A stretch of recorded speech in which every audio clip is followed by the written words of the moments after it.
Imagine the relief of securing fair compensation for an accident you were in, where the insurance companies aren't dictating what's good enough and your injuries and suffering are truly acknowledged. Whether it's an auto accident, a workplace injury, or slip and fall, Phillips Law Firm has dedicated over 2 decades to ensuring their clients receive the rightful compensation and attention they deserve. Call 1-800-JUSTICE today or visit justiceforyou.com. They don't win, you don't pay. Phillips Law Firm, justice for you. Want a little more pleasure in your life? Make 2024 your year to experience more pleasure than you thought possible. Lovers has the best adult toys, lingerie, and accessories to explore alone or together. Let our associates guide you on your pleasure journey and save 20% on your purchase with Lovers Afterglow rewards. Just mention Love20 at one of our 18 Western Washington locations. Offer valid with free Lovers Afterglow rewards membership until January 31st. Some exclusions apply. Your driver's license is important so you can get back and forth to work, get your kids to school, and back and forth to daycare. If your license has been suspended because you can't pay your tickets, you can't do any of those things. Let's talk about Chapter 13 bankruptcy. You may have heard the tickets cannot be discharged, but they can be dealt with in a Chapter 13 case. Why not come in for a free consultation? The chapter you choose will make all the difference to your getting back legally on the road. Let's design a plan to pay off your tickets and restore your license immediately. I'm attorney Travis Gagne. Please contact me today at choosetherightchapter.com. That's choosetherightchapter.com. 99.9 KISW, The Rock of Seattle. It is not a bit. This is my last show on KISW. Look, the company and I are parting ways. You know how that works with companies. You can't say the why, can't say the how, but that's really what's going on. And so today is my last day. What's going to happen in the future? Well, you're just going to have to tune into KISW. What's going to happen to me in the future? Well, you're going to have to go to Safeway, and I'll try to put your eggs on the top of the bag and make it nice. But Steve, as usual, Steve, by the way, you have basically been this show, the content, the execution. You put everything together ever since we got to work with you as a producer. When we did this morning show, and I remember, Double R was like, I got this guy, and I'm like, who was the guy? And I don't think he knew that I knew you. He says, it's Steve, the producer. I go, oh, Steve is fantastic. I had no idea how fantastic you were on the air. I only knew you, but the way you put the show together, I mean, this show's nothing without you, which is why, all those years ago when you were like, hey, I want to change my name. I just want to be Migs. And I'm like, I think it's time to do more than that because you do so much for this show. I mean, you deserve at least equal billing. And you've done the same thing today, like you always do. You put together a fantastic show. Thank you for all the people that are calling in on this bittersweet last day for me. Man, thank you. Appreciate that. And I have plenty of thoughts I'd love to share, but obviously right now we have someone very special to join, so I don't want to take up any time. Oh, I thought you said Mitch was on the line. Okay, we have somebody on. Okay, there we go. It's one of my favorite things over the years that we've gotten to do is build this relationship with Mitch Levy, man. Mitch is the best. God. Mitch, Hold on a second. I'm going to start here. I'm starting. Okay, go ahead. Go ahead. God First of bless all, America. you read that statement about Migs from the that they wrote from the higher ups very well. Thank you. Thank you very much. I know. I'm a professional, Mitch. He had AI software wrote that for him. AI software. The fact that you were even willing to read that thing after everything that's had gone down, I'm pretty grown. surprised. I've grown. Thank you. You have. Mitch, I want to say this, Mitch, because we had, even though we never spoke, we had a bit of a contentious relationship, and only because of the fact I heard third hand a couple of times because of my stupidity when it came to sports. You would be like, I don't know, why does that guy even bother talking about sports? And that's when I knew all those years ago. That's when I knew that. Someday I said, boy, I would love to do a show with Mitch because I know he would be so aggravated at me thinking I know what I'm talking about, and so obviously not know what I'm talking about. The one thing was I thought I said Walter Jones was on defense, and I think you said to something like, what is wrong with this guy? And I remember thinking, oh, if I could ever do a show or any kind of radio with Mitch, because he would be so frustrated with me and I would have such a fun time frustrating him by going, no, dude, I know what I'm talking about. And that's exactly what we've been doing. But both of us working in radio, Mitch Levy, when I started at KISW, they do those strategy meetings. And one of the strategy meetings, you were part of it, is like, how can we beat Mitch Levy? Because Mitch is one of the biggest talents in this town. And So obviously, lots of love, lots of respect. And I'm so happy that we get to spend time together once in a while. Two people who have done great radio here in Seattle. And so, Mitch, thank you for being on today. Well, one of us has done great radio. All right. Well, thanks for rubbing that in my face. That'd be you. No, that'd be you. That'd be you. Mitch. Well, you said a lot there, and I gotta figure out. I gotta get my thoughts together. Go right on ahead. How I want to respond, because your management called me and said to me, "Be careful what you say." They told me I can only say certain things here on the show. So we know you have impeccable judgment. I know you can do this. Yeah. Once we started doing this thing together, what was it, 3 or 4 years ago, Migsy and I warned you about this whole spiel about the preseason going into like the first 6 weeks of the NFL. And we warned you, and we said to you, stop it. You better stop. Okay. This could come back to bite you. Okay. And look where you are now. Look where you're going to be on Monday. Yeah, exactly. Because of the whole spiel about the preseason games lingering. I bring up two examples: your Seattle Seahawks and your Denver Broncos. Where were they the first 5 games of the season, buddy? And let me also react to this whole strategy session. How are we going to beat Mitch Levy? I think I've told you this on or off the air. I'll tell you again. This is the truth. I spent from, what was it, 1994 to, I guess it would have been 1995 to 2017 as the morning show host of Little 950 KJR on the AM dial. And when I came from Washington, D.C. to Seattle, I said, what's my goal? What do you want from me? What do you want from me? And they said, we want you to get ratings in the demographic of men between the ages of 25 and 54. And I'm on this little AM radio station with not a very good signal. In fact, I don't even think you could get it in downtown Seattle. And every 3 months, it's a true story. And what year did you start? What, about 2005, 6? 2006, the year the Hawks went to the Super Bowl.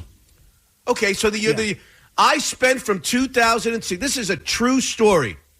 I spent from 2006 to my final day of 2017, August 2017, every 3 months, I'd go into the program director's office after my morning show was over. All I wanted to do was go home at 10 a.m., and he'd call me in to show me the ratings. And every 3 months, I'd have to find out how far behind PJ I was. Was I second in men now? Now, you guys get men, women. I mean, you have big audiences on your FM station. This was just men. Every single day, every 3 months. Oh, I'm so sorry. How hard was he bashing your head in on those particular 3 months? It was unbelievable. It was so discouraging. I had to get counseling, the whole thing. So I don't know about this whole strategy session, because all I did was find out that I was behind you. Just was a question of how much behind you I was. I want to thank you for cooperating. Because of that, you made my life a lot easier. Thank you. Now the other thing I want to mention to you, and I'm really, really bad with years, but I might have this right. Was the late Steve Ocean there when you? Yes, yes, he was. Yeah. Something you may not have known, and now you might call me making this up. I'm actually not making this up. This is the truth. I can't remember what year it was, but Steve Ocean, the late Steve Ocean, called me, and a guy named David Field from Philadelphia, Pennsylvania, and Entercom Radio. I think I know him. Is he? He flew in. They met with me, and they offered me. They asked me to join the company as the morning show host. I want to say they were trying to hire a morning show on 100.7. The Buzz. It was the Buzz. Yeah, they wanted 100.7. Yeah. But they were also doing a morning show. I think, what year would Howard Stern have been on? That KISW. That was the time. Yeah. Okay. Yeah. So they offered me. You are there because of me. Another reason why you owe me a debt of gratitude. Yeah. They offered me the 100.7 FM The Buzz morning show, and I was like, you want a sports guy to come over here and do the morning show? They were very nice. The guy flew in from Philadelphia. It was a hell of a meeting. They even gave me snacks, I think, at the table that day. It was amazing. Yeah. So, yeah. Well, I mean, go. Look, it's always nice to be courted by, because, I mean, David's the top guy of our company, so that's a nice thing to be courted by the top guy of the company. Very nice. It was very nice. It was very nice. It didn't work, because I stayed on that little AM 500-watt radio station. Well, as over there it on turns 950 out, for a few more years. as it turns out, that was a good move for you because the buzz did not last long. So you know what? You're a smart guy. Oh, I thought it was still going today. No, it's not. No, it's the wolf now. So you're a smart guy. Yeah. You know what? Steve Ocean, may he rest in peace. So I won't say anything. But well, it kind of did just by saying. Well, actually, lately, like later on in his life, when he was no longer working for the company, he and I became good friends. But we surely had tough times working together. But then again, that was pre-therapy. But Steve Ocean, a very, very sweet, very, very, very nice man. Mitch, I'm so happy that we got to work together and got to be friends because we really didn't know each other. And in this business, especially a couple of dogs like us, they have us just go at each other and not even, you almost want to hate the competition. And so for us to get to meet each other and realize, oh my gosh, at least on my end, the amount of talent you have, the amount of work you put in, the amount of knowledge and really, being as much of a student of the game as you can be, I just was always impressed. Like, I'm so happy I met you and got to know that because, I appreciate a great work ethic. I appreciate dedication and passion, and you have that.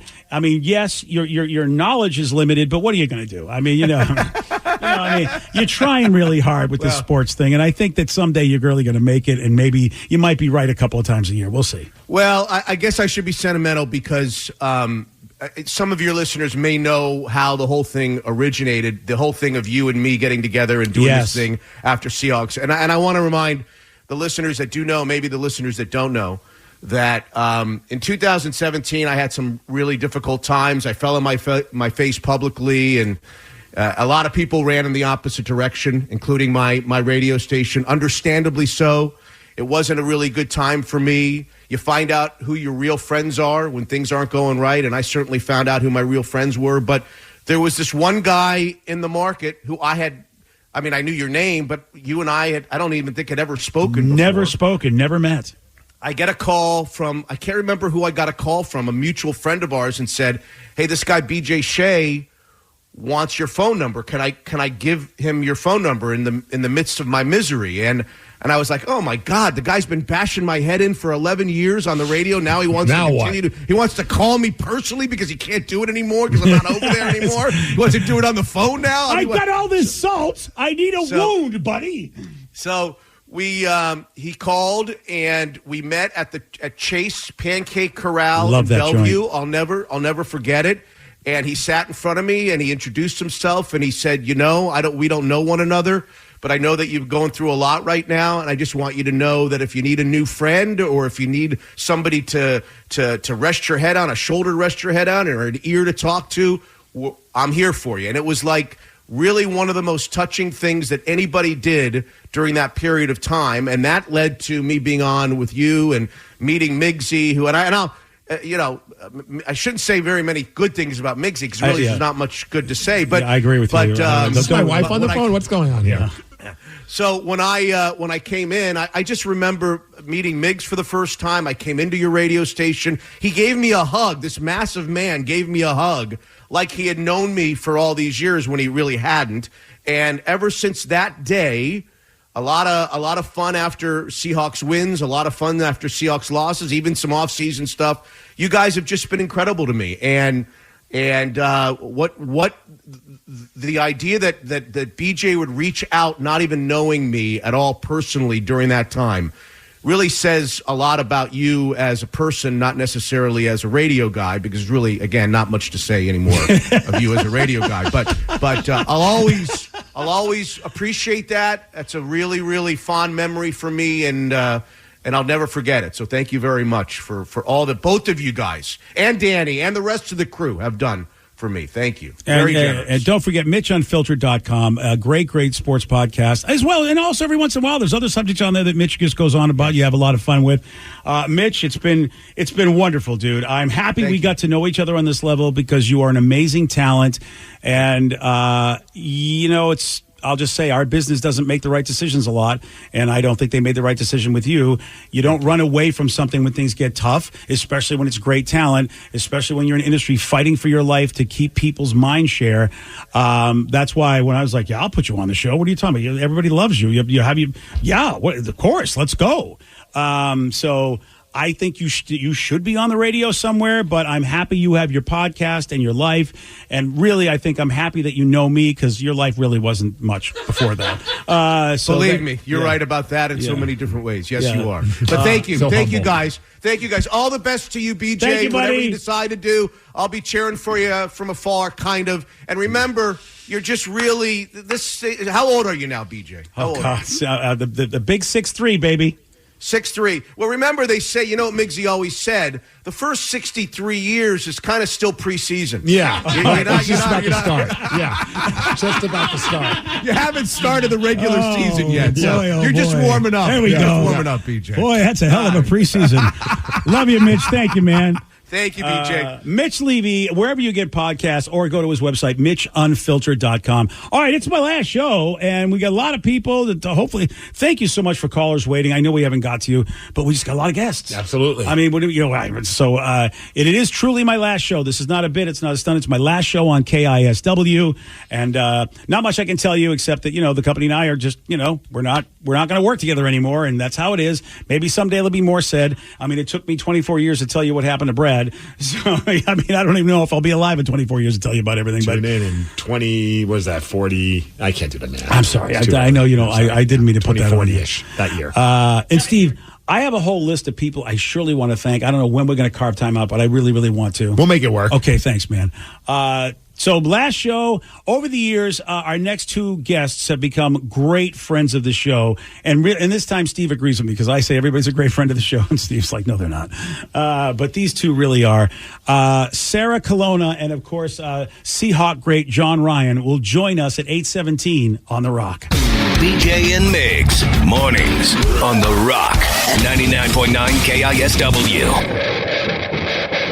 Maximize the compensation for your injury claim with Phillips Law Firm. With over 80 years of combined legal experience, they won't allow the insurance companies to dictate what's good enough for you. Whether it's an auto accident or workplace injury, contact Phillips Law Firm today. If they don't win, you don't pay.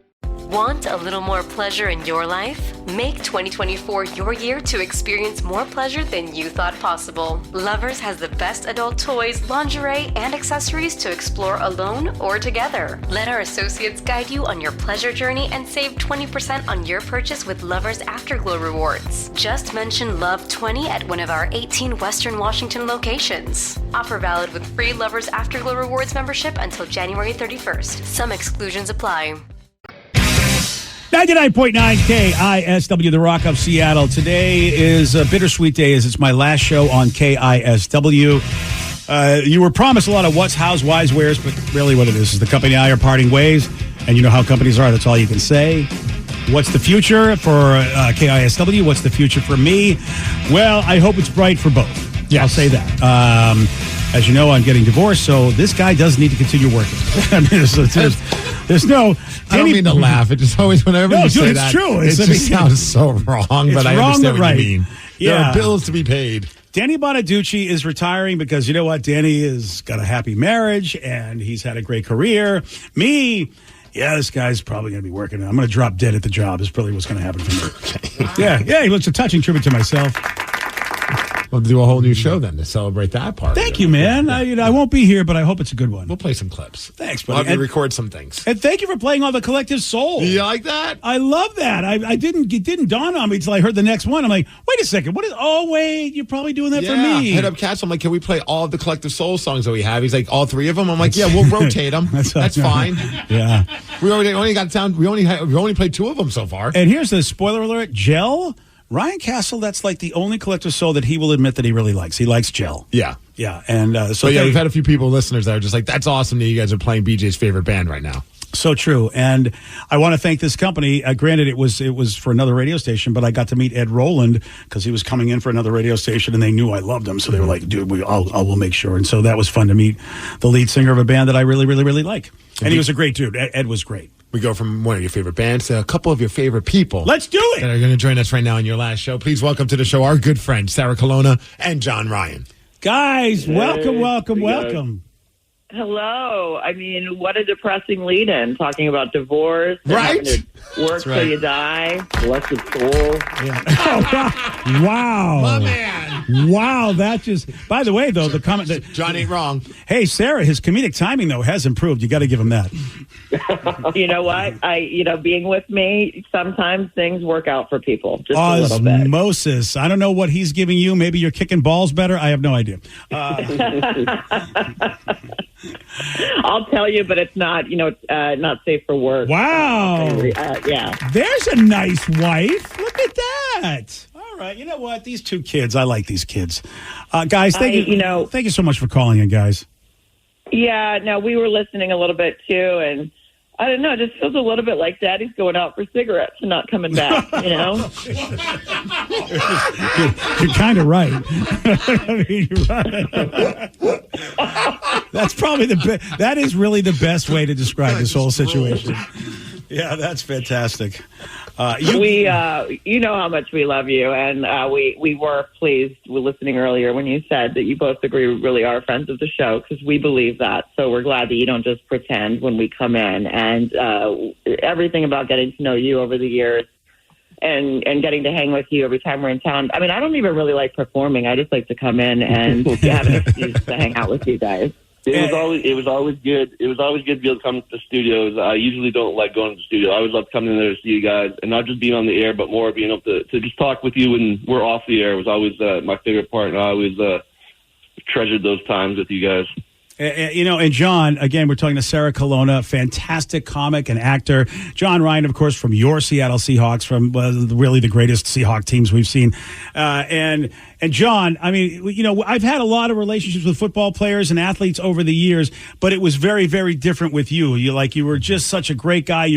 I felt like every time you came in, you really dug us, and there was a friendship building. And then, and also Sarah, and I'm happy you guys feel the same way, because sure, we get a lot of guests and you guys go to a lot of places, but it's nice when you meet people and go, hey, we really like you guys, as well as thanks for coming on the show.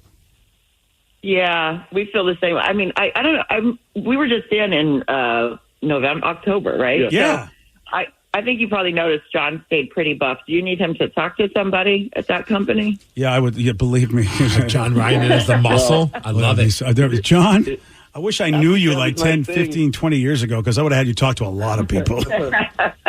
I said, after you say all these nice things, it's going to be a little awkward for me to announce I'm going to be your replacement starting Monday morning. Oh, there we go. It's the John Ryan and Dill the Pickle show. So that's where the knife came from. Thanks, buddy. You and Pickle Boy.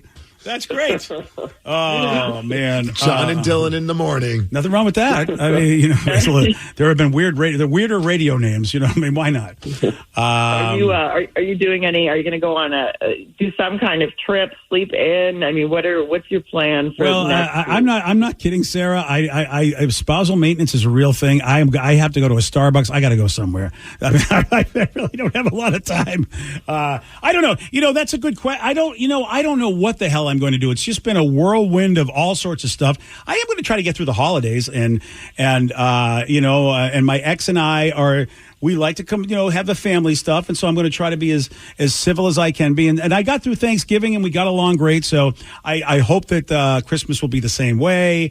And then beyond Christmas, we will see what I will find myself into. I do hope it's something, that's for sure, because Daddy's got to work.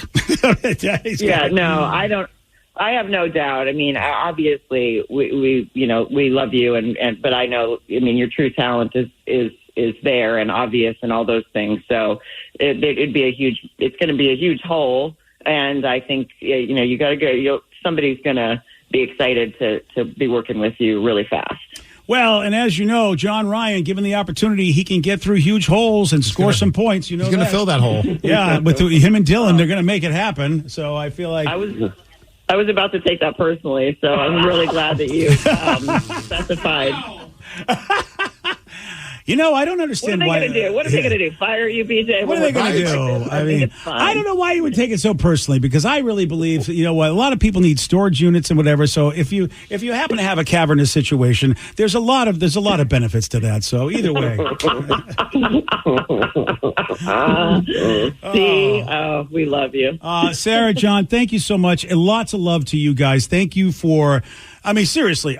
John, you're royalty in this town, and you always make us look when you come here. Sarah, you're an amazing performer. We've never had a bad time with you. You've just always been, and you're just like, you guys are such sweet people. It's like you shouldn't even be in the business of anywhere near LA, because you're too kind to be anywhere near that industry. Yeah, we agree.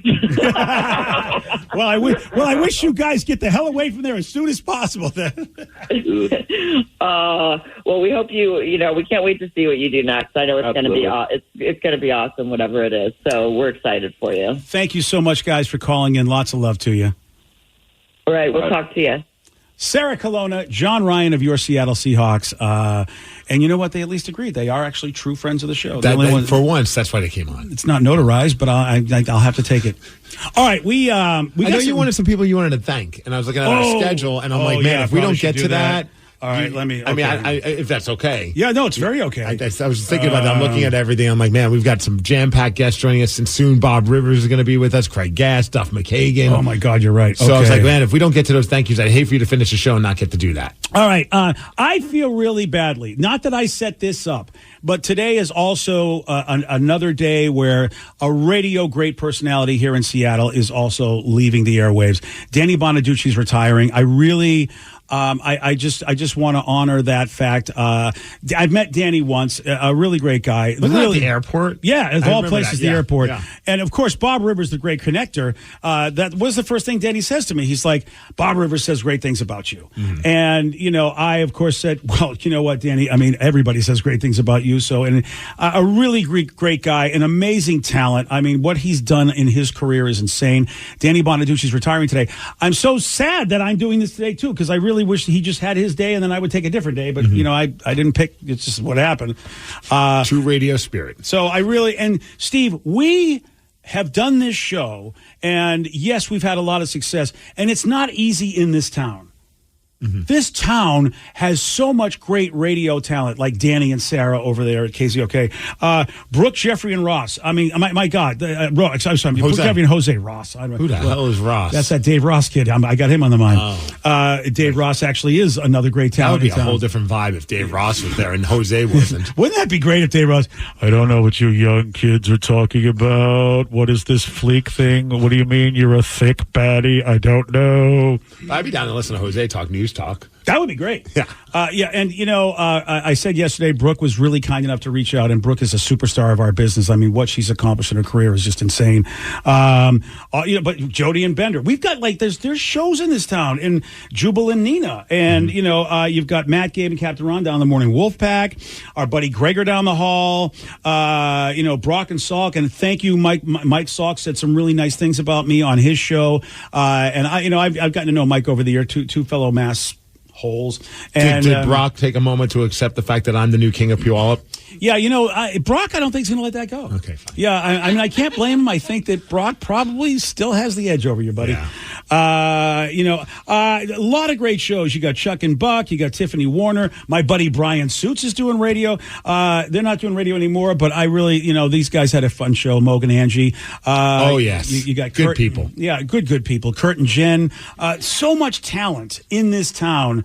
So for us to do what we do on a regular basis with all of that great talent in this town, not to mention the people that used to be here over the years. You had Mitch in the morning, you had T-Man, Bob, Spike, and Joe. It was Jackie and Bender. Jackie Cunningham was on there. Yep. Robin and Maynard, Andy Savage. My gosh, Scott Burns, Mary White, Ellen Taylor, Fitz, of course, our buddy over there, and Tony and Randy.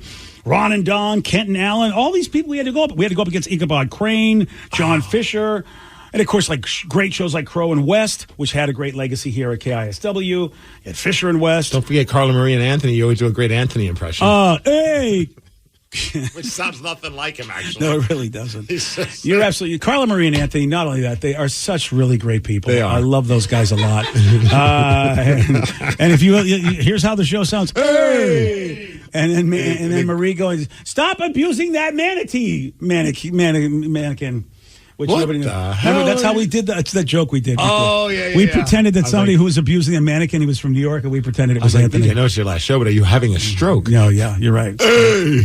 Hey, I just want to do what I want to do. Stop it, Anthony. That's a great impression of Carla Marie and Anthony. I hope they appreciate that. You remember Red? Red used to be in town. Yep. Yeah. She showed her butt to us one Yes, time. she did. That was like one of our first days on the air. She just pressed her butt against the window on the door, and you lost your mind about that. I did, because I really felt like Why sure can that she do that and I can't? Well, probably because of aesthetics. Yeah. I don't think anybody wants to see my. Big love to Pat O'Day, who anytime I got to meet him, he was so kind to me. Same thing with Pat Cashman, who is, the guy's the GOAT of this town, Pat Cashman. Marty Reamer used to be on. There's so many great talent. Want to thank also Ricker, Jolene, Ryan Castle, Taryn, all the great people that worked here at The Rock. Yep.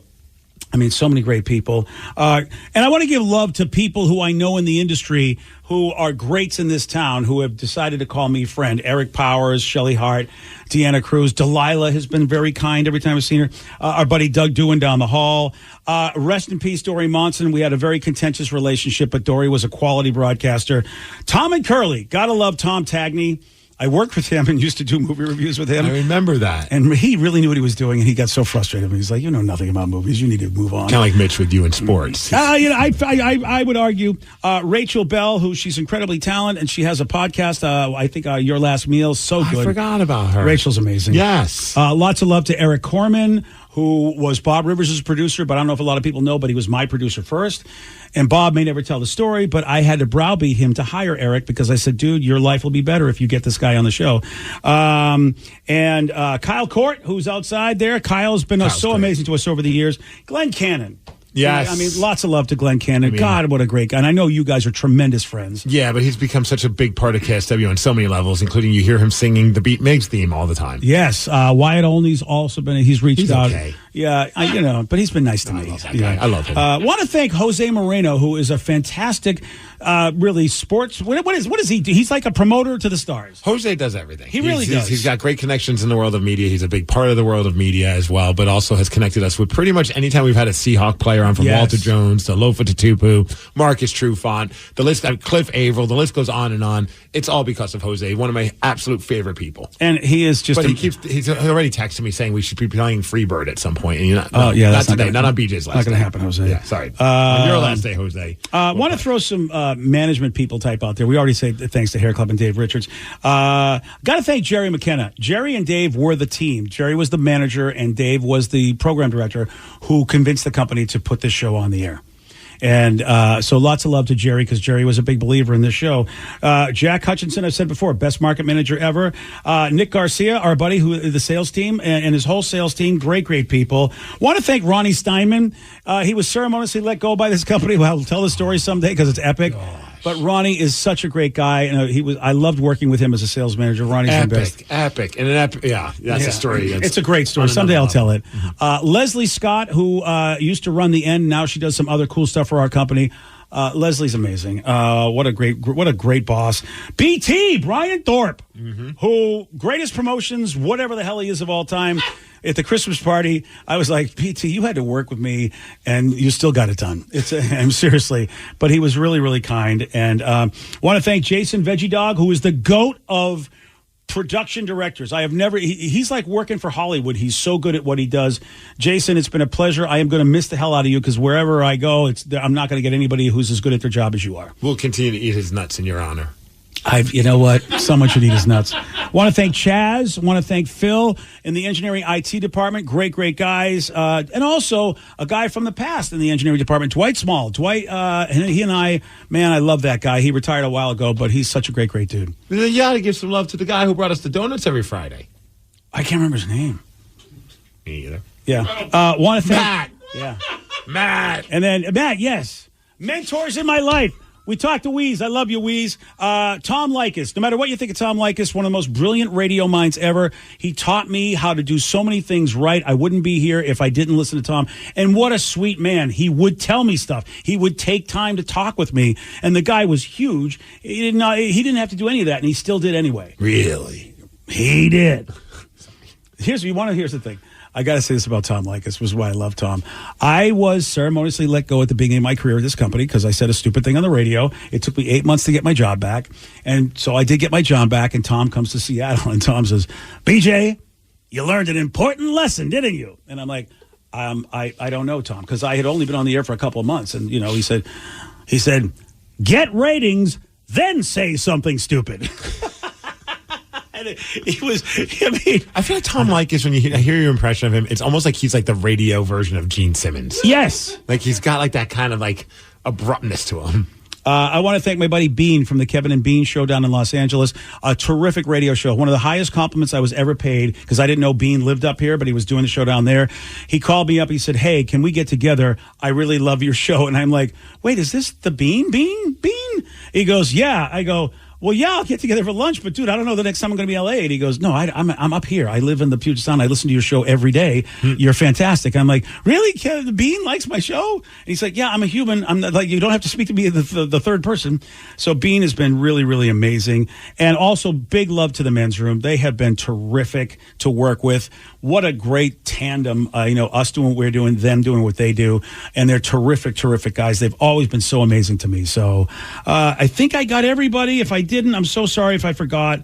Lots of great people who I got a lot of love for. The people who've been a part of our show. Oh, over yeah, the there we years. go. I do have that. Thank Guys you. like Top Shelf and Double R. I do have it. I know. I know you wrote that down because we talked about it. Yes, thank you. Yeah, I was like, okay, I feel like you might have forgot that. I totally did. Brad, the producer, who was on the show. Lots of love for you, Brad. Double R, Top Shelf. The Reverend Infuego, who is working over at Cairo. So don't worry. The guy's having a great time. Mono Nick, Uncle Chris, that guy Ty. And he's been sending some nice words. Jared, right? Jared was... it's Jared. Oh, yeah, Jared, yeah. He was our for phone 10 minutes, screener. right? Yeah. Yeah. And then remember he wanted to do news and he wanted to be called Johnny Chocolate. Johnny Chocolate. That's right. And then he actually got a gig working at like Como 4. He really did. I would drive to work in the mornings. I'd put on, not Como 4, Como AM. And I'd put it on and I'm like, that's Jared. And I was mad he didn't go by Johnny Chocolate, Jared. though.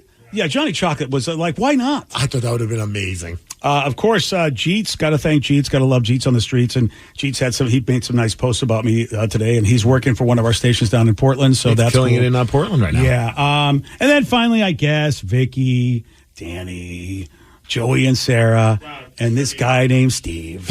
All right, I think I got everybody because we have a lot to do. But I wanted to make sure. We still got time. We can sprinkle some in later. Sprinkle. A little sprinkle. Yeah. All right, so next... next we've got more guests. Another person that we have to blame for you.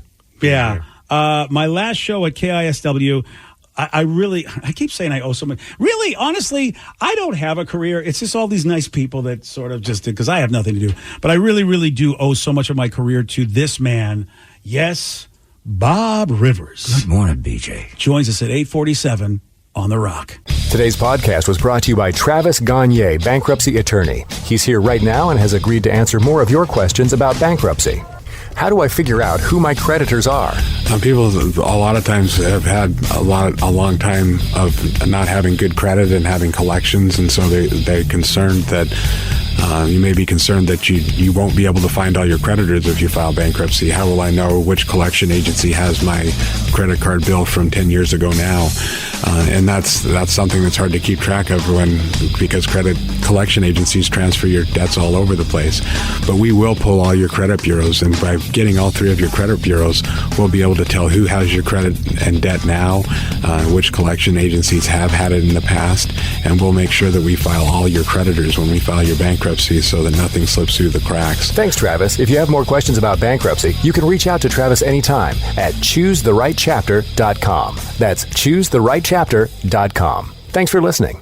Imagine the relief of securing fair compensation for an accident you were in, where the insurance companies aren't dictating what's good enough and your injuries and suffering are truly acknowledged. Whether it's an auto accident, a workplace injury, or slip and fall, Phillips Law Firm has dedicated over 2 decades to ensuring their clients receive the rightful compensation and attention they deserve. Call 1-800-JUSTICE today or visit justiceforyou.com. They don't win, you don't pay. Phillips Law Firm, justice for you. Want a little more pleasure in your life? Make 2024 your year to experience more pleasure than you thought possible. Lovers has the best adult toys, lingerie, and accessories to explore alone or together. Let our associates guide you on your pleasure journey and save 20% on your purchase with Lovers Afterglow rewards. Just mention Love20 at one of our 18 Western Washington locations. Offer valid with free Lovers Afterglow rewards membership until January 31st. Some exclusions apply. Imagine the relief of securing fair compensation for an accident you were in, where the insurance companies aren't dictating what's good enough and your injuries and suffering are truly acknowledged. Whether it's an auto accident, a workplace injury, or slip and fall, Phillips Law Firm has dedicated over 2 decades to ensuring their clients receive the rightful compensation and attention they deserve. Call 1-800-JUSTICE today or visit justiceforyou.com. They don't win, you don't pay. Phillips Law Firm, justice for you. Want a little more pleasure in your life? Make 2024 your year to experience more pleasure than you thought possible. Lovers has the best adult toys, lingerie, and accessories to explore alone or together. Let our associates guide you on your pleasure journey and save 20% on your purchase with Lovers Afterglow rewards. Just mention Love20 at one of our 18 Western Washington locations. Offer valid with free Lovers Afterglow rewards membership until January 31st. Some exclusions apply. Your home is going into foreclosure and you feel like a financial wreck.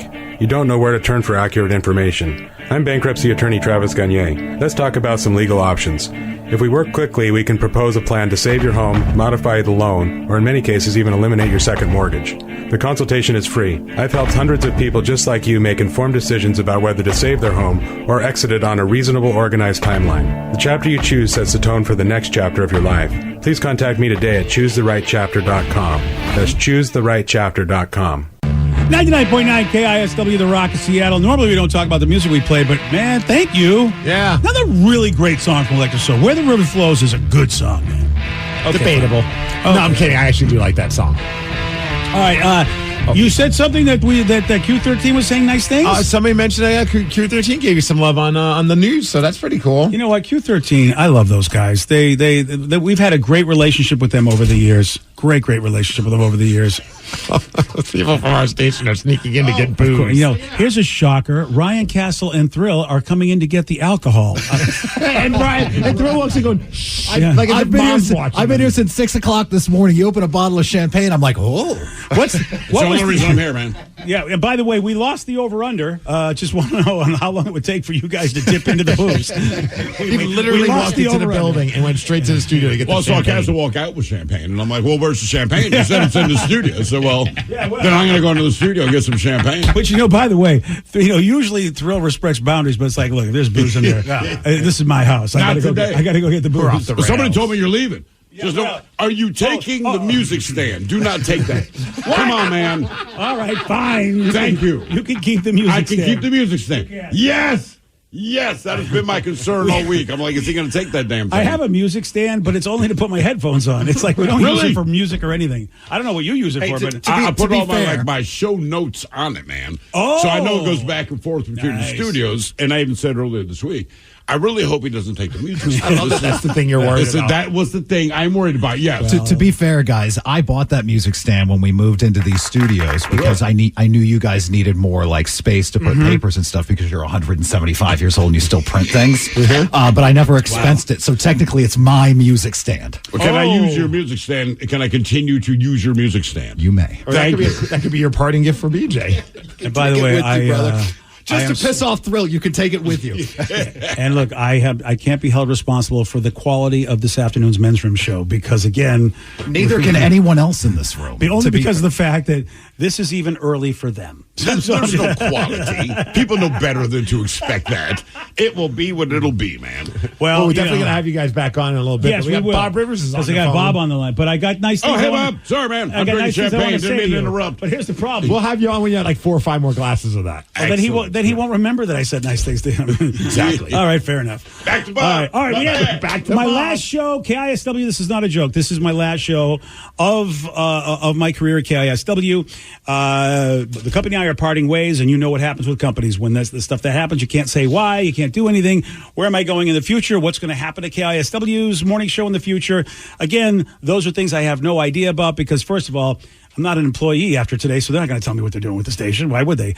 And then I also, I've really got a lot of negotiations going on with some great places like QFC, Fred Meyer, Safeway. As you know, that was my previous career. So far, they've said I can come in and buy things, so the negotiations are well. They go, look, if you come in, you want to buy something, you can. That's as far as it's gone. But BJ, right now, it's all about celebrating your great career here and bringing on some old friends and some people that have meant a lot to you. None more important, I would say, than this man. So please welcome to the show, Bob Rivers. Bob Rivers. Hi. So, Bob, I had to tell everybody, just because you're so you, I told everybody that, I said, Bob called me last night because he really wanted to go over how this was going to happen. Just like in typical Bob fashion. All right, we need to prepare for this, BJ. Let's go. And so I was telling Steve this morning, I was telling the listeners this morning, Bob, that it's like in true Bob Rivers fashion, he's going to make sure this is the best segment ever. And so we had to do like a pre-show last night on the phone. Well, I've been waiting in line an hour and a half just to get to speak to you near the end of the show, so I'm not sure that I'm that important. Well, fortunately, we put you on before Mangina Matt. Yeah, so. That's right. Yeah, we gave you top billing, but we didn't Jimmy Kimmel Matt Damon you. You are actually you're on the show. Well, this is big to me, BJ, because as you know, I'm a predecessor. I arrived at KISW in 1989. Yeah. And left around 2000. And you were at the buzz, and I always hoped you would succeed me, actually. And you did with a great show. And if it's okay, I want to start by thanking your show. Danny, Vicky, Sarah, Migs, you guys over the last 7-8 years have had me on, always treated me super nice with respect. And I don't know if it was part of your community service to help a senior once a month. I don't really know. But seriously, and having my son Andrew on has always been great. But to BJ, what can I say? I mean, you and I became friends in 1990. That's amazing. At Morning Show Boot Camp in Atlanta. Remember that? Yeah, I told people earlier, just like you were a megastar in the industry and nobody knew who I was. And the idea that you took time and said, hey, let's hang out together, which changed my career. It changed everything. And it went from you were just being a nice guy, mentoring a young guy and whatever, to we became amazingly good friends. Yeah. And then competitors, direct competitors. Yeah, that happened too. I don't know. We still had dinner. And we would tease each other, depending on who was ahead a tenth of a point in the ratings. Yeah. So I just want to say that I think Safeway is the best choice. Thank of those you. Grocery stores. I hear their benefits plan is really good, and since they're owned by Albertsons, it is your store. I feel like why not? But one you didn't mention is Costco. People talk well of Costco. I really should try Costco. You're right, but I will get so fat eating all the free stuff. I don't know if they'll let me as an employee eat all the free stuff. You could be the guy to make sure that people leave with the right number of stuff, and you check off the receipt. Oh, I'd be so good at that. Can you draw a smiley face for the children? Of course. The other thing to tell you, BJ, is you have said this so many times how I helped your career. But honestly, guys, when we were at Morning Show Boots Camp, this guy would stand up in front of industry people, which I'm scared of, by the way, and he would speak truth to power, and he would have everyone in stitches. And so I thought, this is one of the funniest guys I know. And what ended up happening is that I suggested he come to Seattle.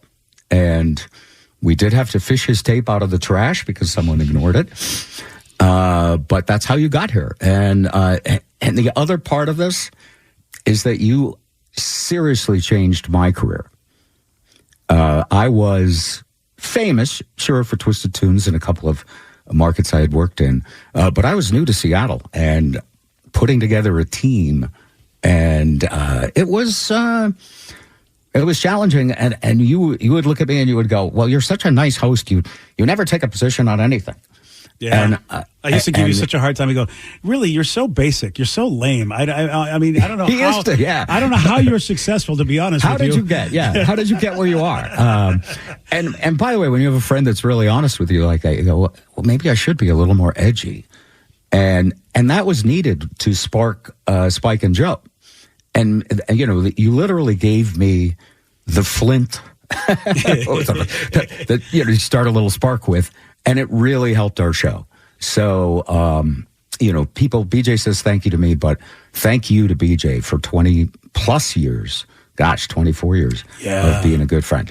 And you gave me Paul Anderson, Agent to the Stars, who's been nothing but amazing for my career. And thank you to Paul for everything he's done. You also taught me how to be a good employee, because as much as I may have, helped you become a better host in your eyes, you looked at me and said, "Oh, brother, you're not going to last in any building." And I'll never forget, you introduced me to one of the great programmers. He's not with us anymore, Steve Young, who, I remember, Bob, and this is what's so great about you is that you're like, okay, I think this guy needs this. I can't provide him this, but I'm going to introduce him to somebody who will. You're the great networker. And I'll never forget this. Steve Young was like this big teddy bear of a father figure, which I never really had a great relationship with my father. And somehow the great program directors, the great nurturers, the great coaches know this. I had just met the guy. You go, BJ, here's Steve. Steve, this is BJ. And Steve, this big teddy bear of a guy, puts his arm around me and he just says, BJ, and these warm eyes and this sweet voice, BJ, you're kind of a mess, but we'll fix that. We'll fix that. And he did. I mean, he was so helpful to me. This guy who's a genius at the time, he wasn't getting paid to help me out, but because you were his friend, because he recognized that you recognized talent, you two both were so instrumental in me being able to get my S together. Well, we all network and we all, just work together as a team, because in radio we're all kind of brothers and sisters. I do remember that. Turns out, speaking truth to power, unfiltered, when that power is your employer, it's not the greatest thing. So, you and I both know that, and yet, you know what? When you get the heart of an artist, it's always tough to mix that with business. It really, Wall Street and art does not mix very well, but it's still necessary. What are you going to do? But you seriously became a leader in the market and are one of the best in Seattle, and I am excited to see if you take that job at Costco.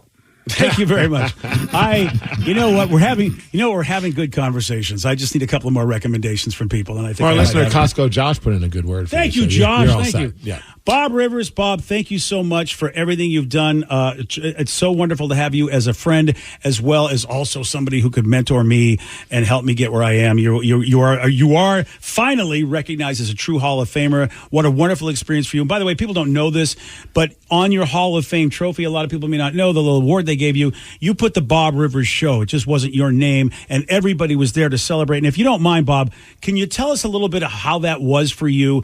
I mean, you are a Seattle legend. We all love you. This town, has pride in you. You're a Hall of Famer in radio. Can you tell us a little bit about how that was for you? Yeah, well, it was wonderful. And, in a way, I for a while didn't feel like I deserved it because everything we did was team-oriented. But then as soon as they started showering all this love on me, I was like, yeah, I do deserve it. So my ego is fully filled. I've had so much sunshine pumped up my skirt. It was wonderful. And when they inducted us, I asked if they would put the Bob Rivers Show on the trophy so that everyone would feel like they were part of it. And I'm so grateful for that. But really, it's been an amazing, amazing ride for me.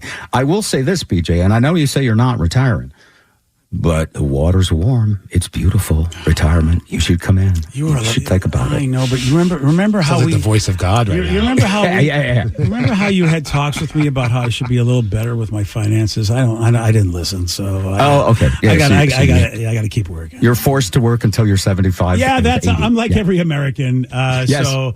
I'll live vicariously through you as you're just having a wonderful time in a beautiful climate with the pool and everything. And I'll be slaving over hopefully over a hot radio station somewhere.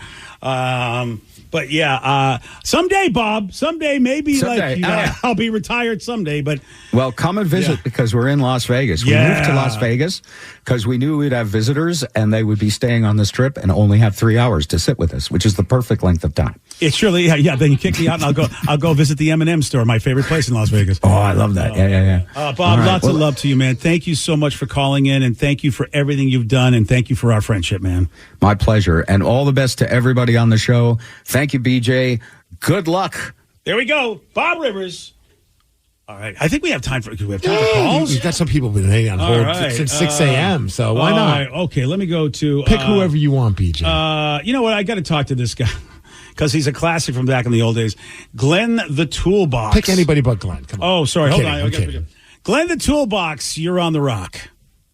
Give it out a shot for the Toolbox. Give it out a shot. What's up, buddy? Hey, man. One of the classic guys from back in the Buzz days. Way back from the Buzz days, and I knew you back in Phoenix back in the mid-'90s. I don't know if you remember. Oh, I forgot that you actually you listened to me when I was doing radio in Phoenix at the basically the top 40 station. I forgot about that. Yeah, I think you were at a Phil Collins concert, and I was buzzing around. You were doing some kind of remote or something like that, and I just remember just buzzing by you with my bike when I was like a teenager, and I'm like, well, this guy's kind of cool. And then when I found out that you were in Phoenix at the same time I was, it's like, wow, this guy's really cool. I want to be just like him. And I want to thank you, BJ. I want to thank you. The city of Seattle wants to thank you. Your super secret URL, the Yahoo groups, all those people want to thank you for all the hard work you did in Seattle. And we wish nothing but the best for you. And we wish you Godspeed on your next adventure. Thank you so much, Glenn. You're the man. Glenn was always like him. We used to make fun of Glenn all the time, but he loved it. And my favorite Glenn story is when he faked his way with an ID to get to the Star Trek experience where we were supposed to do a live broadcast. They let him set up everything, even though he was not an employee of the company at all. He just made up his own press pass. It was basically he wrote in crayon press and then used like Scotch tape to make it look laminated, and they believed that was an actual press pass. The Sheraton Hotel said, "Looks legit to me. Come on in, sir." He was the ultimate scammer, but he didn't even it almost was like the joke's on everybody for believing him. Yeah, Glenn's so the true. best. I love Glenn. Let me go. Somebody says this is an old intern of mine. Wild Bill, you're on the Rock. DJ Shea. Who cares? Bill, are you from like our intern back at CMF in Rochester? Good old BJ and Bowl days, my friend. Oh, yes. Oh, that was which I think another wonderful, wonderful decision made by our company, because actually we were owned by the same company. I think Bull and I had a great show, and if they had given us the time they should have, we would have had a tremendous show. But, what companies ever make bad decisions? Yeah, Bill, I remember you. This is a blast from the past, man. Yes, I have not talked to you in some time. And, BJ, when I saw that this was going to be your last show there, I had to give you a call and say thank you. Because if it weren't for you, and I'll give props to Bull too, you guys would not have given me the tools I needed to go forward. And it just so happened that coincidentally, a few years down the road, I ended up with Bull at the same radio station, me doing weekends and him doing, I believe it was drive time at the time. Oh, yeah. Wow. I mean, gosh, God, that's how old. See, I'm old, seriously, because we're going back. I'm going to go probably 1997. There you go. Some of these kids weren't even born yet. And I know. I was which still is really doing funny. Yeah, it really. Kind of. Bill, yeah, really. Bill, thank you. It's so great to hear from you, man. Thank you so much for the well wishes. I would like to say this about Bull, Rich the Bull Gensler. And this is what irritates me about our industry, is that Rich, unfortunately, was doing a show with somebody who was a jackass idiot who probably shouldn't have been in that position. But again, companies make really stupid moves. Yeah, we heard he did the show with you for a little bit. That's besides that. Oh, okay.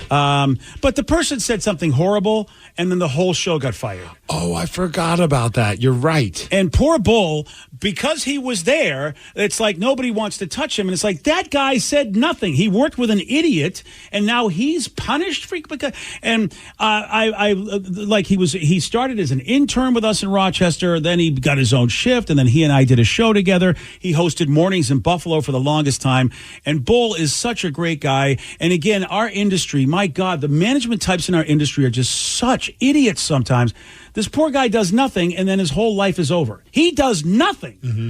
And so I'm just, I hope somebody wakes up in the Buffalo area and realizes he's a great dude and, put him back on the radio somewhere, because he's awesome. And I really enjoyed working with him the time we did. He's a great, great guy. All right, so it is my last show, and it's there's a theme here. I'm railing against every radio company's management team. Yes. It doesn't matter. But you know what? It's equal opportunity. It's not, multiple stories of when management did something wrong. Yeah. What does that say, management? I'm just saying. I feel like everybody's got stories. It is my last show at KISW. And when we come back, we got more people to chat with. Craig Gass, Duff McKagan, plus all the KISW staff will join us. And now I know why they're joining us, because Ryan Castle smartly got champagne. Yeah, I wonder how many glasses of champagne. So Thrill came in studio. Hey, I love you, buddy. I love where's the booze? So we're going to do all that. We're going to start things off with Craig Gass at 9:17 on The Rock. BJ and Migs, mornings on The Rock, 99.9 KISW. Imagine the relief of securing fair compensation for an accident you were in, where the insurance companies aren't dictating what's good enough and your injuries and suffering are truly acknowledged. Whether it's an auto accident, a workplace injury, or slip and fall, Phillips Law Firm has dedicated over 2 decades to ensuring their clients receive the rightful compensation and attention they deserve. Call 1-800-JUSTICE today or visit justiceforyou.com. They don't win, you don't pay. Phillips Law Firm, justice for you. Want a little more pleasure in your life? Make 2024 your year to experience more pleasure than you thought possible. Lovers has the best adult toys, lingerie, and accessories to explore alone or together. Let our associates guide you on your pleasure journey and save 20% on your purchase with Lovers Afterglow rewards. Just mention Love 20 at one of our 18 Western Washington locations. Offer valid with free Lovers Afterglow rewards membership until January 31st. Some exclusions apply. 99.9 KISW, The Rock of Seattle. This is my last show on KISW. It's not a bit. Look, the company and I are parting ways. That's all we can say right now.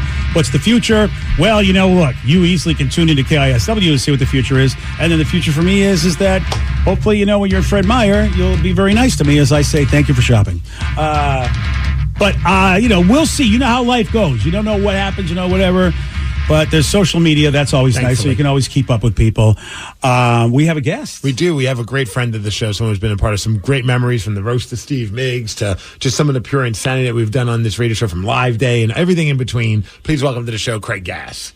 Craig Gass, who I have known for a very long time, and it had nothing to do with Seattle, because I first met you, Craig, working with my mentor and one of the greatest guys in radio, Brother Weeze. That is when you and I first met. That was 29 years ago when we first met at the boot camp in Atlanta. Yeah, I have. All right. First of all, let me just say that I don't think BJ's going anywhere. All right. But I am going to throw out, because there's not a lot of details. You've left it up to us as society. I have put the burden on society's shoulders. I have. You've put it up. You left it up to us to come up with theories. All right. And I have 2 conspiracy theories, and the second one's a little out there, but all right. Just hear me out. There's been a lot on there's been a lot on the social network, so I'm really looking forward to hear what you've got going on. Okay, hear me out. Conspiracy theory number 1. Last time I was in the studio, I was talking about how much fun we had roasting Migs. Yes. And I said publicly, we need to do a roast of BJ. Then you step down. Is there any connection at all? Is there any? You don't answer that. Is there a smoking gun? That's one theory. The other one, and this is heavy. Okay. And this is really kind of crazy, but and I'll be honest, I spent a lot of time in Pioneer Square, so I've done a lot of drugs. So this might be a little far-fetched. Okay? So hear me out on this one. Conspiracy theory number 2. BJ is going to start doing a morning radio show in Yakima to lay low for a while, because BJ is responsible for the disappearance of Double R. Do not answer. Do not answer. Dun, dun, dun. I since you brought that up, it's so bizarre you brought that up, because I was just telling Steve off air that just recently my phone rang, and it said Double R's name on there, and I got there, and then by the time I got there and saw it, it was done. So I thought, all right, well, he'll leave me a voicemail. Nothing ever happened. I have never heard from that number again. It was just so weird because it said his name. So it's like Jimmy Hoffa. I'm not sure where he is, but you're half right. I have a secret family in Yakima, which I haven't told Sarah and Joey about.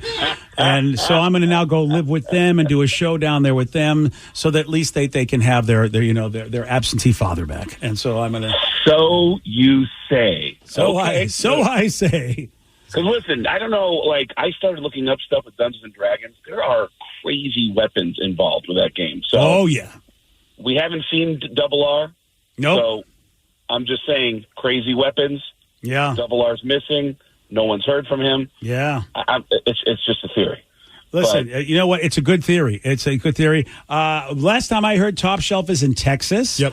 We talked to Brad earlier on the show. Yep. The Reverend Fuego's over at Cairo. He's flourishing. Haven't heard from Mono Nick, so I don't know what he's doing. I have not heard from him in forever. Yeah. Uncle Chris, I know, is still down in the Tacoma area, and he hangs out with Rev from time to time.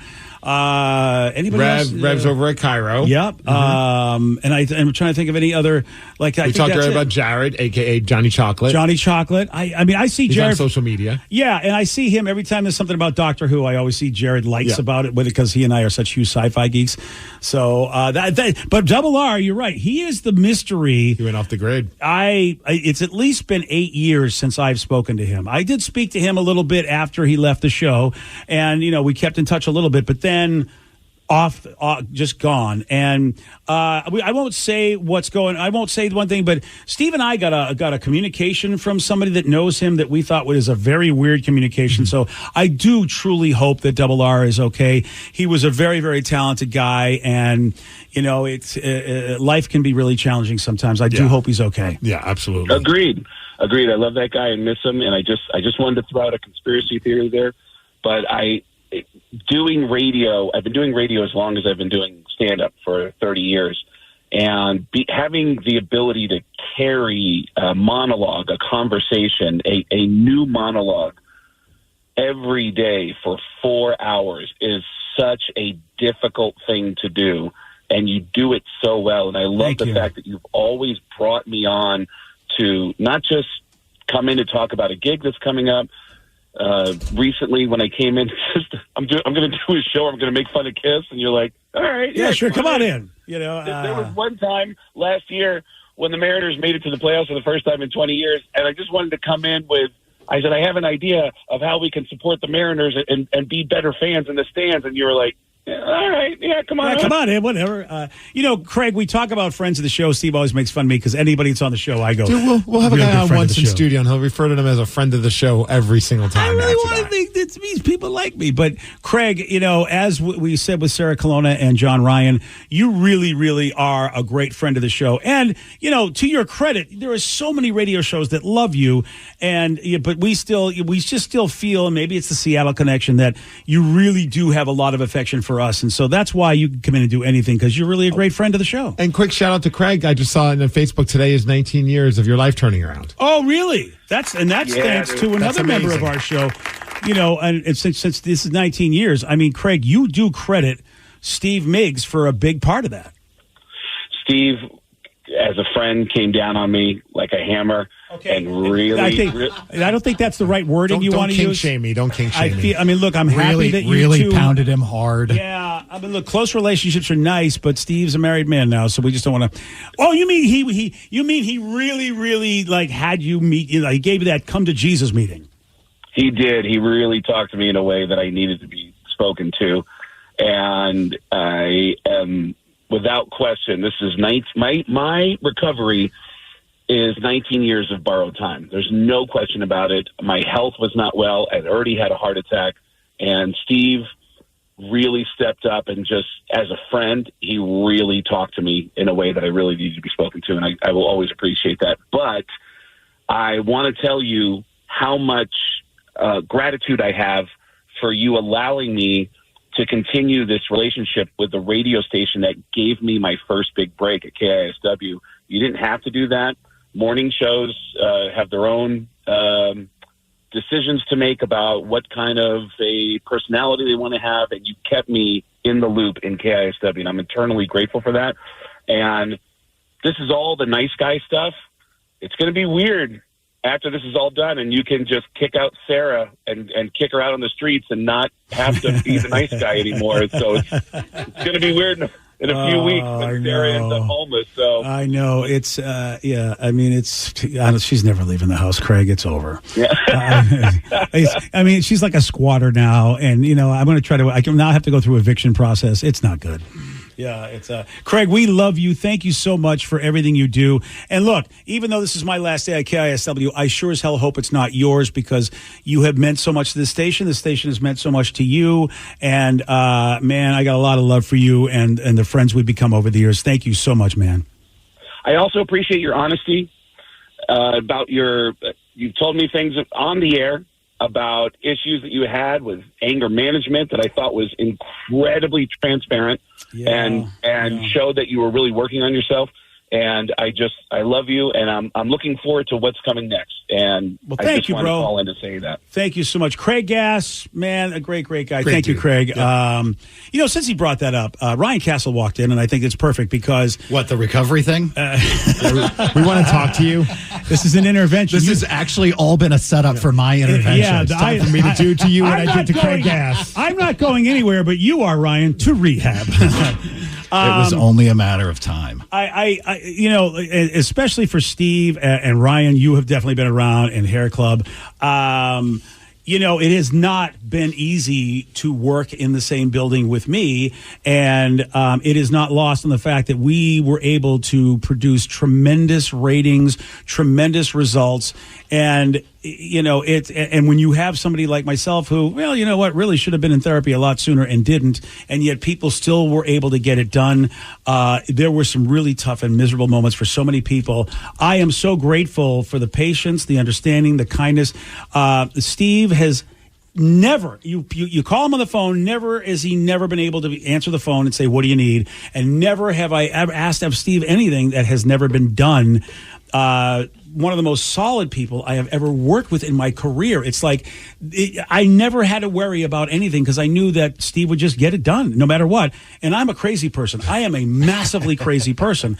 And Steve's just like, yeah, whatever, we'll get it done. And Steve, I mean, you were put in the middle in so many different situations, me being a crazy person, and you still not only got the show done, but came on and were just an amazing talent while getting the show done.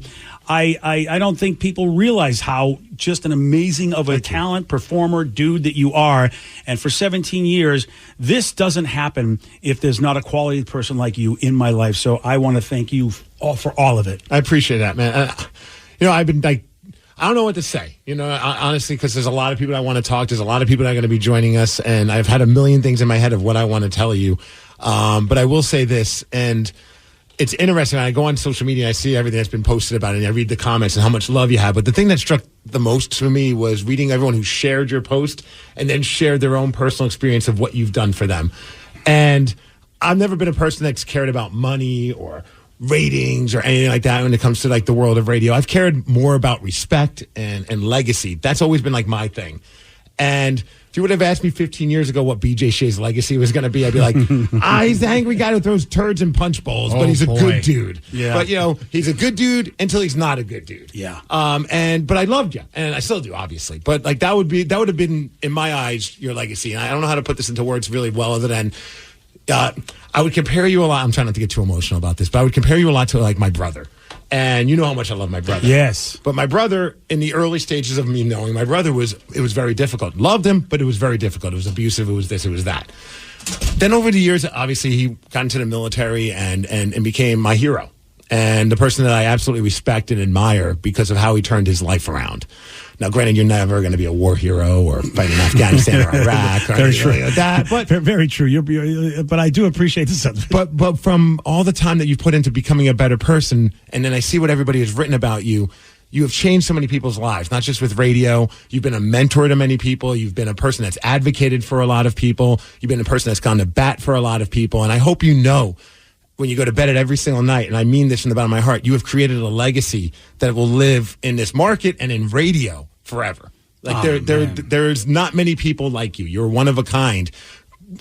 Bad back in the day, maybe, but all good nowadays. I mean, it's been an incredible journey to watch you become the person that you are, and I hope you know that. And I know I don't say that a lot because I'm not a sentimental person, but I mean it and I feel it. And I view you on the same level as my brother, man. Like, you're a hero, and you're a great person. And I only hope that in my life and in whatever my journeys are, I will take your legacy and add on to it. And that to me is important. I'm really humbled and very grateful for those comments, Steve. I mean, first off, your brother's a great man. So you put me in the same sentence as him is just, I don't even know what to say. And your dad, I have not spoken a lot with your dad, and we've told many great stories of your dad. But the one interaction I had with him, I thought, man, you talk about a dad doing, because you say you're not sentimental, you don't say a lot. At the wedding, your dad pulls me aside and he goes, I just want you to know my son thinks the world of you. And I was like, whoa, plus you're like, that's a powerful thing. So, I haven't talked to my dad since then. He broke the trust. Yeah, he really did break the trust. It's been an honor. It's been a pleasure. It's been, hey, we're going to pat ourselves on the back. We kicked ass. Yes. We kicked some serious ass in this town. I will always be proud of what we've done. Danny, Sarah, Joey. Well, and for me, working with my kids, years ago, I met this guy by the name of Tom Bernard, who is legendary at basically the KISW of Minneapolis, St. Paul. And so I said, I just want to meet the guy. You don't understand. I'm in rock. I do a morning show. He's the GOAT. And he had restaurants. The guy was massively successful. So we're at his restaurant in Minnesota, great Italian joint. And finally, somebody I knew said, I can get you some time with Tom. And so when I met him, he was cordial. You could tell he's like, I hate talking to radio people. But a really nice. But then when I told him, I said, Tom, the one thing we have in common is I am fortunate enough to work with my kids. His eyes lit up. And he said, BJ, it's the best moment of my life. The fact that I get to work with my kids in the business that I love and that they love it enough that they want to work in it. And he said, you and I might be the most blessed in the business for getting to do that, because what parent wouldn't love anything better? And your kids have grown to be great at this job in spite of you. No, I'm kidding. But it's true. It's so true. But you know what I mean? You are absolutely They right. are not just, that's BJ's kids. Like they are important to what we have done. And I have nothing but love for both of them as well. Yeah. And really, Danny's the only disappointment. But you guys, what's that freaking wallet chain, man? That's it. It's like, grow up, man. Now I see Ryan Castle. We have Duff McKagan also on the he's phone. on the line. Oh, let's talk to Duff. I know we have a lot of the staff. Yes. The staff can wait. Duff can't. Oh, Duff McKagan's on the line. Duff. Look, if we run over past 10, that's fine. Oh, good. No, we're okay. going to stay on it for a couple of years. I never really liked locking the doors. I never really liked that guy after 10 o'clock anyway. So yeah. Guess what? Me either. Yeah. Duff, are you there, Duff? BJ, I'm here. Oh my gosh, Duff, man, I'm so happy that I got to talk to you finally. I want to say this, Duff. I have so much love for you because every time you came on our show, I mean, first of all, you don't even know who you are, which I love. That's the greatest thing about you, is that you have no idea. Like, really, it's like Queen Elizabeth is in the studio, but Queen Elizabeth has no idea she's the queen. And wow. And Duff, that's who you've always been. You've been so kind. You've been so complimentary. If anyone ever asked you to do anything for me, if there's a little thing, you just didn't hesitate. And Duff, also, you're just a great human being. And here you are again today, just illustrating that. So, man, it means so much, so much. Hey, man, this show's about you, and I just want to, man, thank you. Like, I've been listening to rock radio since I was a little kid, since this FM radio started. And my older brothers and sisters had FM radio on, and I follow it. I follow it around the country as I travel. I do all this stuff, and I play rock radio shows all over the country. And so I know the stations and I know the personalities. And you're just a guy, dude, that is a cornerstone in morning rock radio. I mean, just a cornerstone in rock radio, period. And your steady voice, your guidance through all kinds of stuff, BJ, the good and the bad. And I don't know. I'm very thankful that as a Seattleite, we have you, and I'd come on your show at a drop of a drop of a hat or whatever they say. Because if you want to talk, if I got something you want to know, I'm always there. But I just want to say thank you and for all these years of greatness. And and Duff, I really appreciate how much you have credited me for putting Guns N' Roses back together. I know that I had a big part of that, and so that was always special that you gave me that nod. There's that obsession with Sweet Child of Mine. Because we, unlike every other radio station you were ever on, it was our asking you, "Hey, Duff, what do you think? Will the band get back together?" That's when you said, "Finally, some inspiration to get this done." I hadn't thought of that.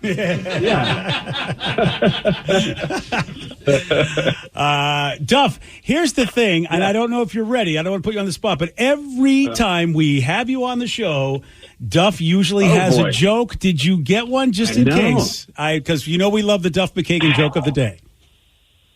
And if you didn't, I don't want to put you on the spot, but I know that you usually come prepared. Just don't tell the 8 legs joke. Oh, okay. They said I couldn't do poetry because I'm dyslexic. But I made 3 vases and a bowl. They look great.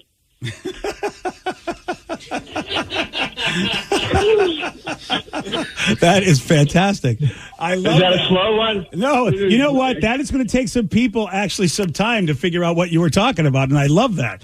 And when the show's over, if people come to you and go, "I don't understand Duff's joke," I will be glad to explain it to them. I don't get it. Yeah, really don't? poetry. I don't know if I do. Pottery. It's not. He's dyslexic instead of so he did pottery instead of poetry. Not my bad. Oh, Jesus, really?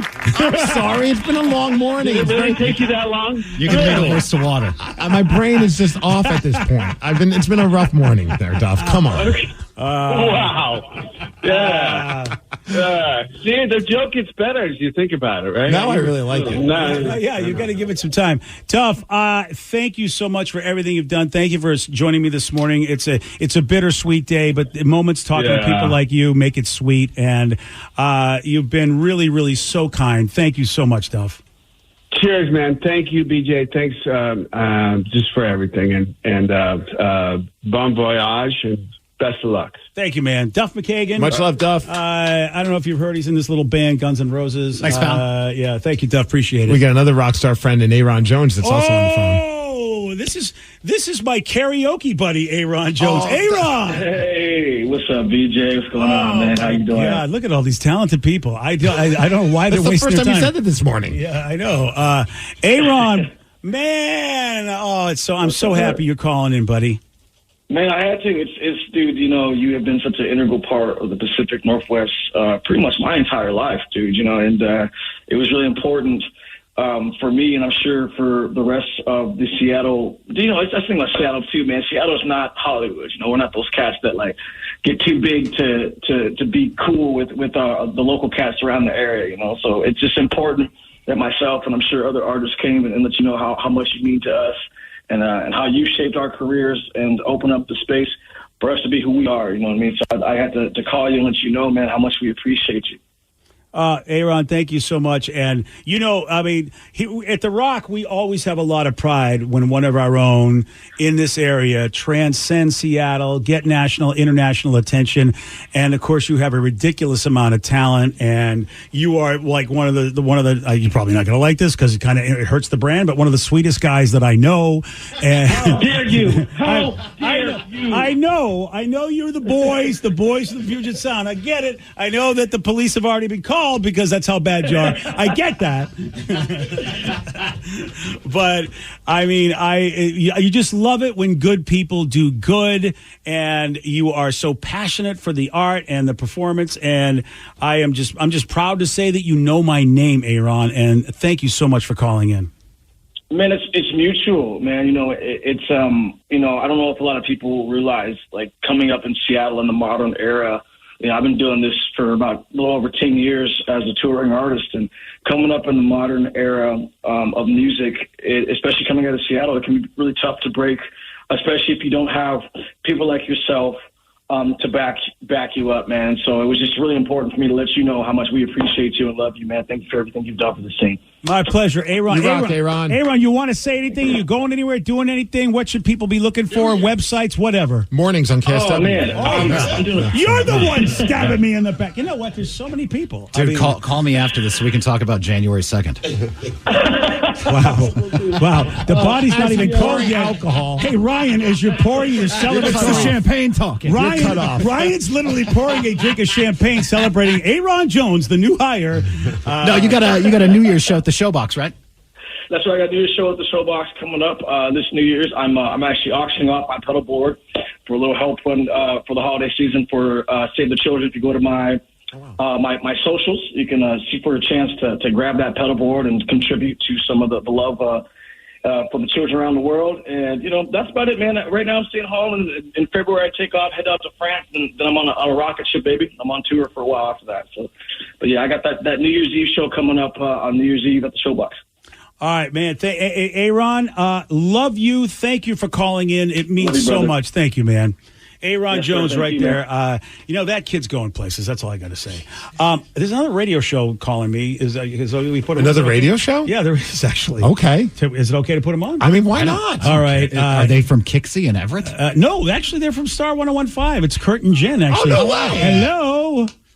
That's awesome. I think. I haven't. Wait, I haven't. It'd be so great if you hung up. No, I know. There. Now I've engaged them. Kurt and Jen, welcome to the show. How are you? Good morning. Oh, hi.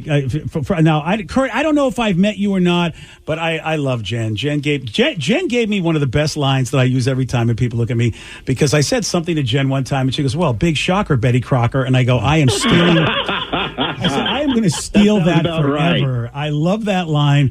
Hi, guys. Thank you for calling. Oh, BJ, we're just calling to say that you have been a legend in the market. I mean, everyone's saying it. And we had a little story because we got a new boss in town, right? You know how this goes. And he sat us down and he said, I want to know what shows you think are great. And the first thing that came out of our mouth is, and this is not a lie, it's BJ and Migs. Oh, wow. I don't think so. How long do you guys have left then? Well, BJ, you and I actually got here. I came here from Detroit in 2001. You got here, 99 or 2000, something like that? Oh, yeah. Yeah. And and you were, I think you were middays at the time. I was doing afternoons at what is now Jack. So, and ultimately it comes down to this, the respect that we have for you and what you've done. And, this is not about ratings or who's on what station or stuff. You guys have just done a fantastic job. The ratings don't even matter. You've done a very good job just because you're great people of, sharing that on the air, the emotion and sharing so much of yourselves. And I think that's what makes for, great people and great on-air content. And you guys are just the masters of that. They also kick our butt in ratings, too. Well, that's true. There's that. Well, you guys, thank you so much for that. The amount of love I'm getting today is great. Thank you so much, guys. Jen, I love you. And it's really cool you guys to call in. Yeah, thank you so much for calling in and saying nice things. Here's another line for you, BJ. Okay. So it's, big talker Betty Crocker if you're talking to a gal, but if you're talking to a guy, it's big talker Johnny Walker. Oh, big talker Johnny Walker. Right. Oh, okay. You know what? I've got some non-FCC versions. Let's hang out Zulus. Yeah, I know. I told you. We got to get your game on, girl. You're just not. You need to get your geek cred, is all I have to say. And we'll do that at Zulu's up in Buffalo. I'm afraid that you're just going to beat me. I'm super competitive, and I don't want to lose. Well, luckily, I'm not a good board game player. I like to play them, but I'm really bad, so you're going to have a great shot. Kurt and Jen, thank you so much over at Star 101.5. Thank you so much, guys. We adore you so much. Best of luck, buddy. Love you guys. I want to say one thing because they brought it up, because, they're giving me a lot of credit, like how great the show is. But since we have this whole room full of people, look, the bottom line is this. The reason that we've had the success we've had is because it is a massive collaboration. There is so many talented people in this building, and the amount of talented people that just want to say, here's some ideas for every show, everything, all over the place. And we would not be what we would be if not for everything that everybody does.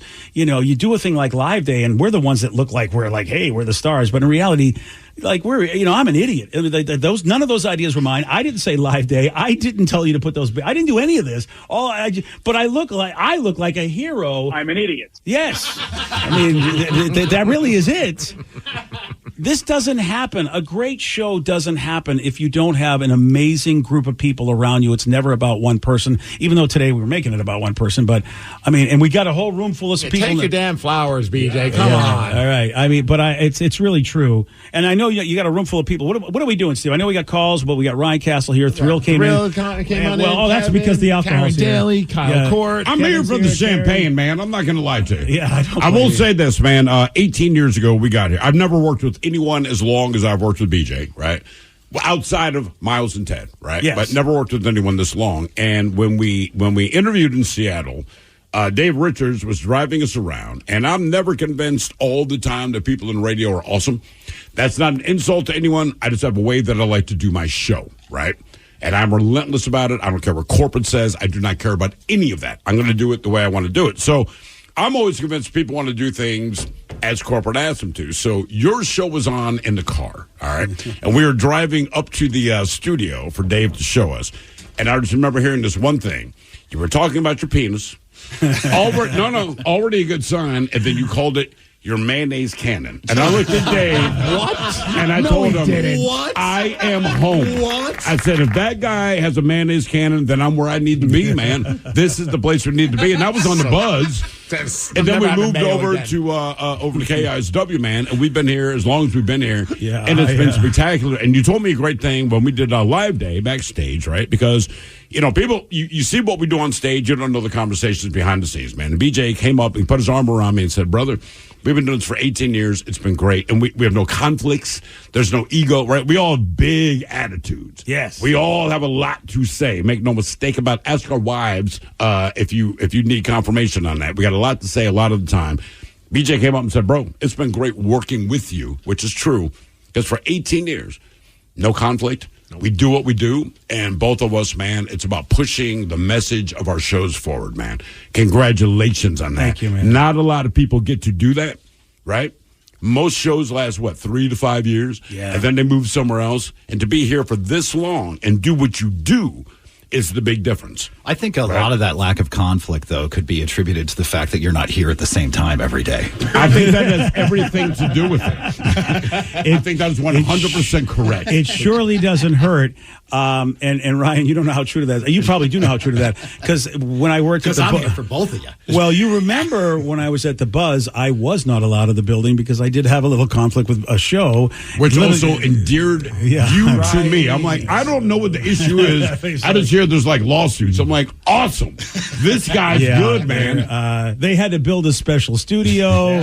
I was we told called that the sweat box. Yeah, and there was you can't come in before this time in the morning. Really? Well, I'm a delightful human being to actually have as a coworker. Is that for real? Yeah, totally. Oh really? Yeah. Oh yeah, Ryan. Dude, that's awesome. You never asked a question like, why is that bizarre studio out in the hallway with no air conditioning? I just thought you guys had bad designing. Yeah. Oh no.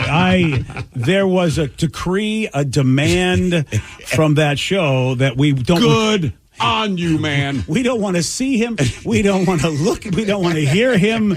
And again, Hair Club. I love Hair Club's going to come and meet with me and go. So look, but then he would just when Hair Club go. You brought this on yourself, though, right? I go, yeah, I did. I really did. And that's why I have a lot of love for people that have known me all these years. I look at some people who've only been here like 5 years, and they go, "You're really a great guy." And I go, "You're really a lucky person. You decided to join this company at the right time." Hey, brother, remember one thing until the day you die. If you're not provocative, you've done nothing.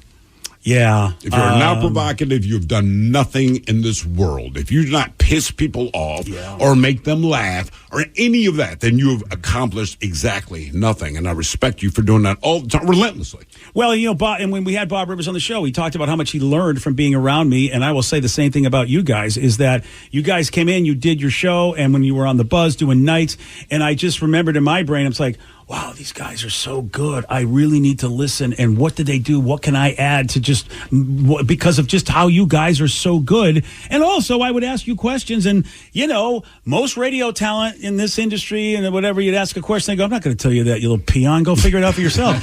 You guys were like, yeah, sure. Sometimes I'd be hearing go, I don't even think they know what they're doing. But okay, at least they gave me an answer. Yeah, right. You guys have been, really, you and Miles and Ted have been so amazing. And you guys have achieved greatness in this town, greatness in this industry, the things that you've accomplished, and so down to earth, so kind, and even though Ryan said we're not together, I think if we were working at the same time, we would have no problems because you guys are just solid. I think people. Ryan would hate Solid his life people. more. I will tell you this, man, and thank you for saying that. I do more appreciate that. is the operative word there. But I would say, man, be yourself and be yourself relentlessly. That's Yes. literally Yeah. the secret to the show. Be who the hell you are. People can like it, they cannot like it. Don't ever worry about the people that don't like you. Worry about the people that do, right? Now, I know there's a lot of people in the room. Anybody can say anything you want if you want to. Well, seriously, I was just going to say. I didn't say you. We hear from you all the I time. could've Your swore- management. I could've What do swore he we said got to hear anyone. from you again? No. What would you like to say, sir? I was just thinking back today to the one of the first times we met. When I started here, it was 20 years ago. I was 25 years old. I mean, it was really just a it's dumb, so wet wild. behind the ears You're kid. right. Yeah. You were really. I mean, it's so bizarre to think that. Yeah, you were such a young mother. And I was on middays on KISW, and you were on middays on the Buzz, and it was the only show that beat me, and it used to piss me off. And I went in on one of BJ's famous absinthe shows. Yeah. So this is probably like 2000. This must have been like 2004. Those were epic, right? Yeah. 2004. So I'm like 26 years old, right? And I remember saying after a few absinthes on that show, like, how the F is this show beating me? And to this day, There are a lot of radio people who say that. to this day, 20 years later, I have not figured it out. Yeah, it But is. no, look, honestly, dude, it's been an honor. It's been a pleasure. You're one of the good ones. I think, Mitch brought it up earlier. In case you missed it, Mitch mentioned how, when he was going through some hard times, BJ reached out to him. And I think a lot of people don't know that he's that kind of guy.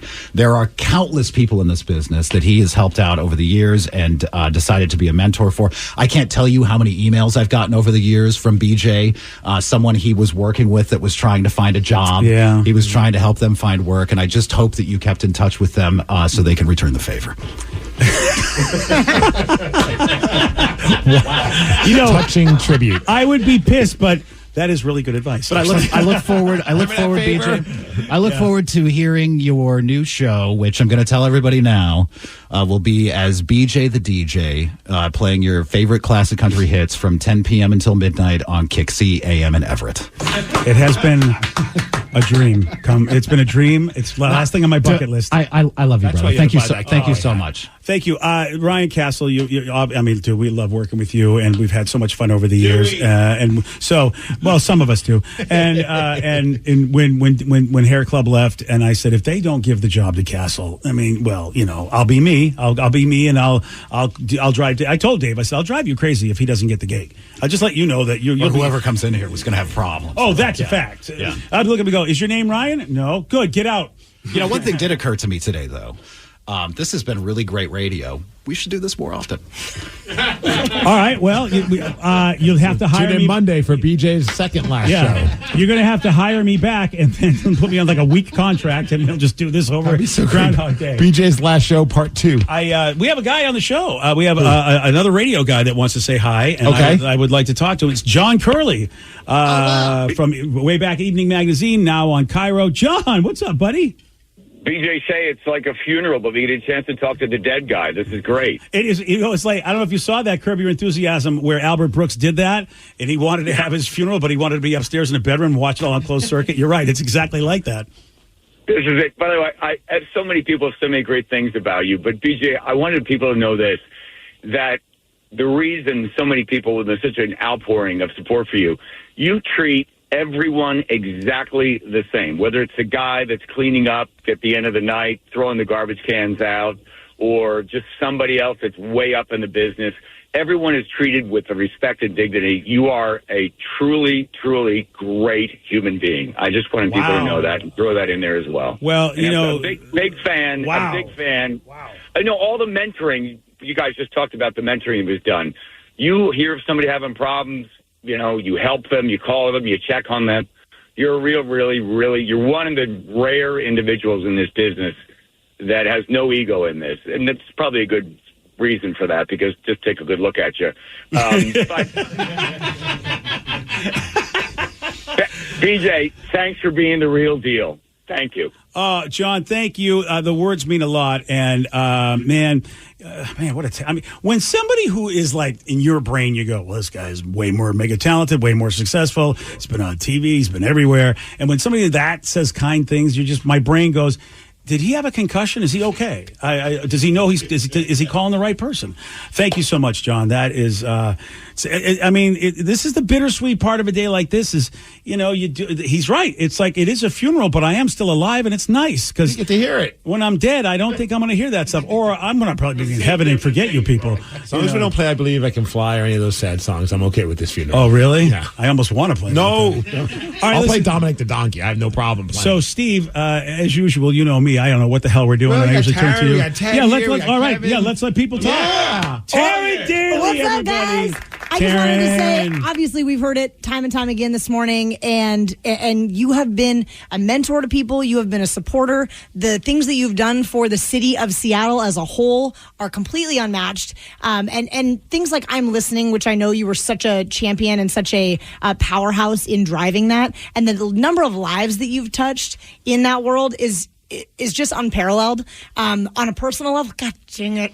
On a personal level, and I know we've talked about this, the second I registered a team for Bike MS or Walk MS, you were like the first person to donate. And I don't know if you were spying on me or how you knew that the team was live, but you were always the first person. And that's for 10 years now, because that's how long I've been here. And that's when I first got involved with the MS Society. So I just want to say that you have changed lives outside of radio because of radio. And I know you'll continue to do that because you have a heart the size of a continent. And we are so lucky to be your radio family. And that will continue forever. I will always be your radio family. Well, T, what can I say? I'm so happy. Oh, I'm sorry. That's okay. Steve's just going to go, you made another woman cry, BJ. Good job. It's on par. It's only been two today. My daughter and now Taryn. Yeah. We haven't brought the strippers in yet, but that's going to happen. That's my expertise. Making strippers cry. Taryn. I've seen it. I have just loved watching you. You are an amazing talent. It was such a great hire. You are so good at what you do, and you're such a great person. So, I'm if I can make you smile or happy or do anything positive in your life, I'm so happy to do so because I am happy you're in our business. It's so great you're in our business. Thank you, BJ. I love you dearly, and congratulations on this incredible journey with KISW. We love you. Yeah, it's been good. I'll tell you that. Thank you, Taryn Daly, everybody. Taryn. It's also exciting. We're about to unveil the new BJ Shea avatars that are going to be taking over the show. Oh, really? You know what? Hey, if it can, we got to meet AI Ashley at our convention, so let's do it. Not many people are fans of her, though. I like Ashley a lot. She's because she's smart. Well, she's smart. She's blonde, she's attractive. Well, all right, that didn't hurt her cause. That's for sure. She's willing to listen to you. That's the thing I really like about any woman, is if they listen to me. At least it's like, oh, well, you're unlike every other woman on the planet. Who else wants to say? The Ted Smith? Yeah, what? The Ted Smith? BJ, you a little busy this morning? Yeah, just a little bit. A little bit, huh? Ted, why is it? You and Belichick, huh? I see Ted, and all the image I have is Ted and I basically in a Russian spa. As Ted goes, here, get in this 50-degree water. It'll be good for you. This isn't a fantasy, then. Yeah. Well, it actually turned out to be a very good fantasy because Ted is quite a sexy man. man. I would so click on that thumbnail. Yeah. It is. But that's so funny. It's the new version of BJ and the Bear. Let's do it, baby. Oh, my God. BJ, I'll just tell you, thank you for always being honest with me. And I appreciate that. Now everybody's told you all the great things, so I'm going to tell a funny story, too. Dude, let's go, Ted. Because there's a side of BJ Shea that most people don't know. So years ago, I would always go to the same bar in Belltown, Buckley's. So me and BJ, after the Russian spa, the same night, I go, let's go out. You're partying it up with me. Did you get the spare ribs? We got the ribs. Yeah. We had all the drinks. We're doing shots. I was so happy. Ted really good spirit. Ted was like the mayor of Buckley's, and I'm like, I love all this food. I love everything. So we got the bartenders. We're back at my place shooting Nerf guns till like 4 a.m. But BJ, being BJ, I went into that place for years. And to this day, they're always like, when are you bringing BJ back? He's a great tipper. The guy goes one time and tips that much. Yeah, and now it's his bar. Yeah. Yeah. Well, Ted, they were nice to us, you know. And they're paid to be nice. I know, but they really were nice to me. So I thought, well, you know, I got to give them a little extra for that. Yeah. You know, I mean, they really, you know, they brought me food and I'm a drunken idiot. I think, you know, hey, listen, you bring food to a drunken idiot. Yeah, you're going to get a tip. Yeah. That was a hell of a night. Ted, that was a fun night. That really was. And Ted, it's been so good to know you over the years. We've gone to great lunches, had great conversations. And of course, you know, I'm a great admirer of your work. You are super funny, super talented, really super dedicated. I mean, I hope people know just like how passionate and dedicated you are for your craft. And when I meet a person like that, it's like that always just jazzes me up. And you've always been that guy. Yeah, well, I always appreciate you, you know, looking out for me, and it's a wild business. I'll see you down the line, huh? Yeah, I hope you do. Well, maybe down the checkout line. So just make sure I will get your eggs. I'll put it right on top of the bag, just how you like it. Just 10 or less items, Ted. Yeah, Ted, I'll kick your ass out if you got 11. I mean, I gotta be hard line. I'm a rule follower. I'll bring the captain. Perfect.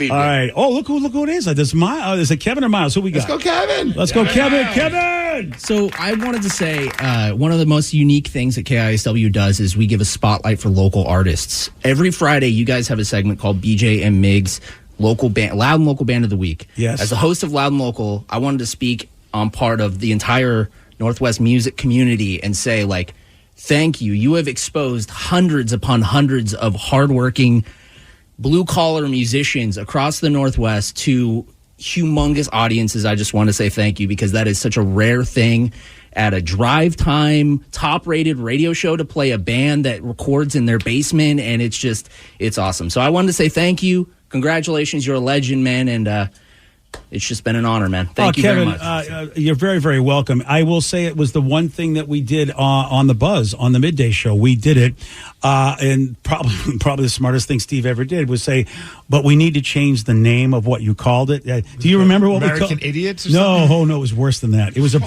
Brad, the producer from hell, because he liked to have horrible names for everything because he's an idiot. You know how you had American Idol? Yeah, he called it American Stinkhole, but it was local music. That's what it was. It was local music. So we were doing. I never really understood the connection. But. We were doing a nice thing, but Brad's an idiot, and so that's just what it is. And then it was like I knew that I was working for a professional organization because at the Buzz they hated us and nobody cared, and so I was stuck with Brad. And Brad's creative ideas was: is there any way at all I can have a title that will somehow reflect back to somebody's anus? Okay, sure, Brad, go ahead. Well, Steve, of course, being a little bit more professional, was like, "Yeah, we have to change the name." The band was bragging about, "Hey, guess what? I'm going to be on the radio. I'm this week's American Stinkhole." Yeah, I know. We really didn't think that through, but then again, that's Brad. Thank you, BJ. You're very welcome, Kevin. It's one thing I'm really proud of. It could have been Kevin Deere's host of American Stinkhole. Sunday night, American Stinkhole. That would have been But I'm very happy that Steve made that move. Well, it just was a no-brainer. I mean, you're in Seattle. I mean, such a legacy of music. And I remember when I first brought it up to the, again, other idiot program director who didn't want us to do it. And I'm like, you know where we live, right? Why can't we just play local music?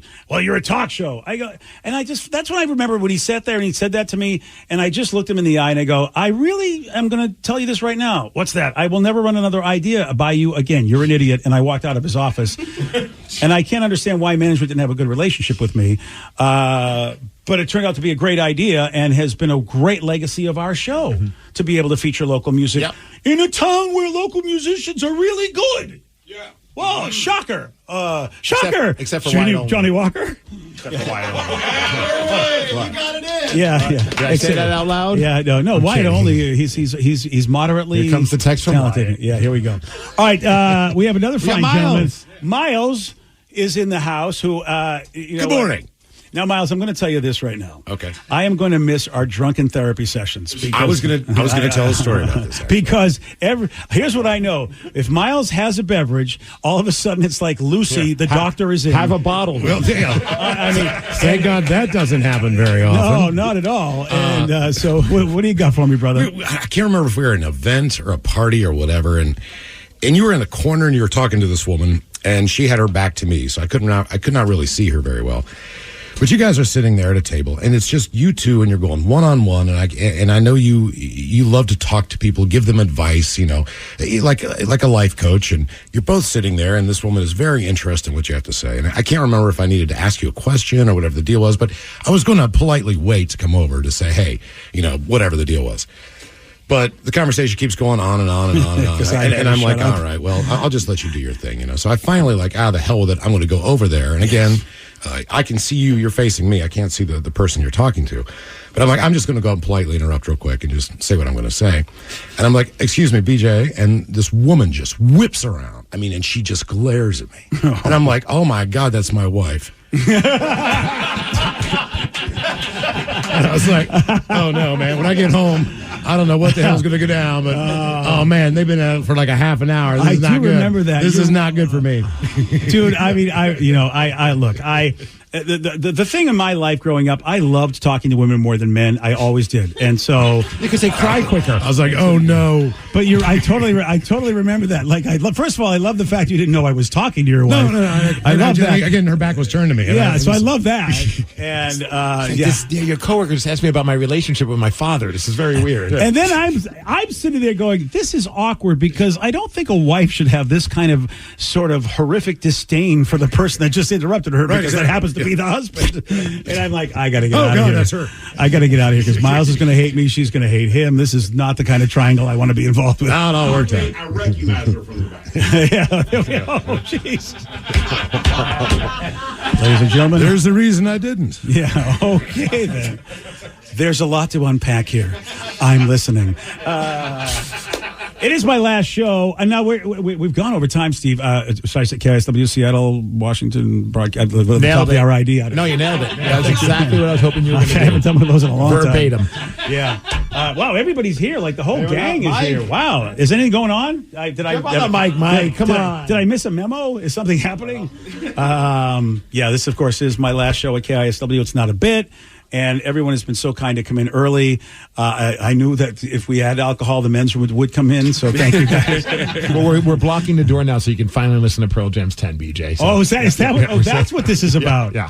All right, Mike Hawk, everybody, who Mike, I am so impressed with just the amount of talent you have, especially at the roast. Oh my God, I was like, this guy is so good. Thank you, man. It's almost like he's a radio guy or something.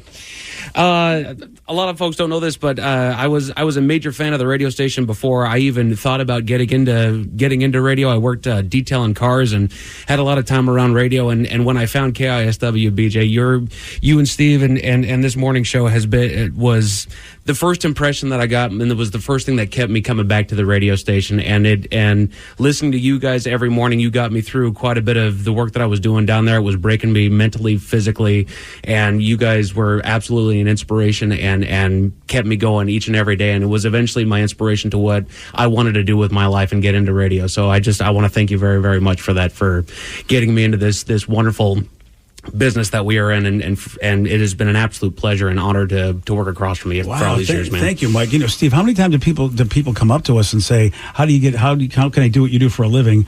And actually somebody did that. Like somebody actually listened to us, did that, and now they're in there. That is awesome. I didn't know that story, Mike. Yes, sir.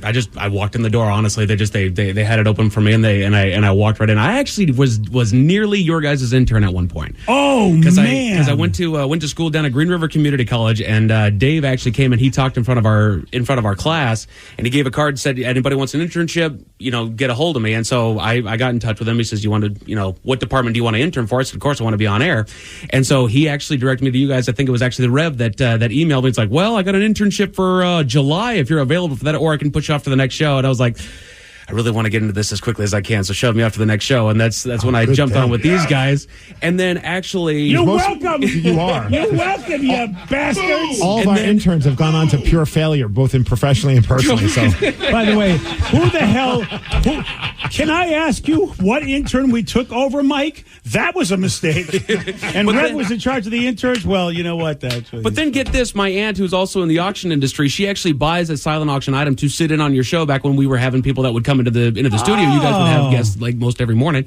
And so she was like, "Hey, I actually got you, and she has to sit in on this morning show. It's BJ Shea and the Morning Experience. If you want to go sit in on that." I was like, "Well, he's the guy that works mornings for the show that I'm interning for, but okay, why not?" So I go in there and I hung out, and then I was just going to hang out. I was going to be in there later on in that day to do my internship.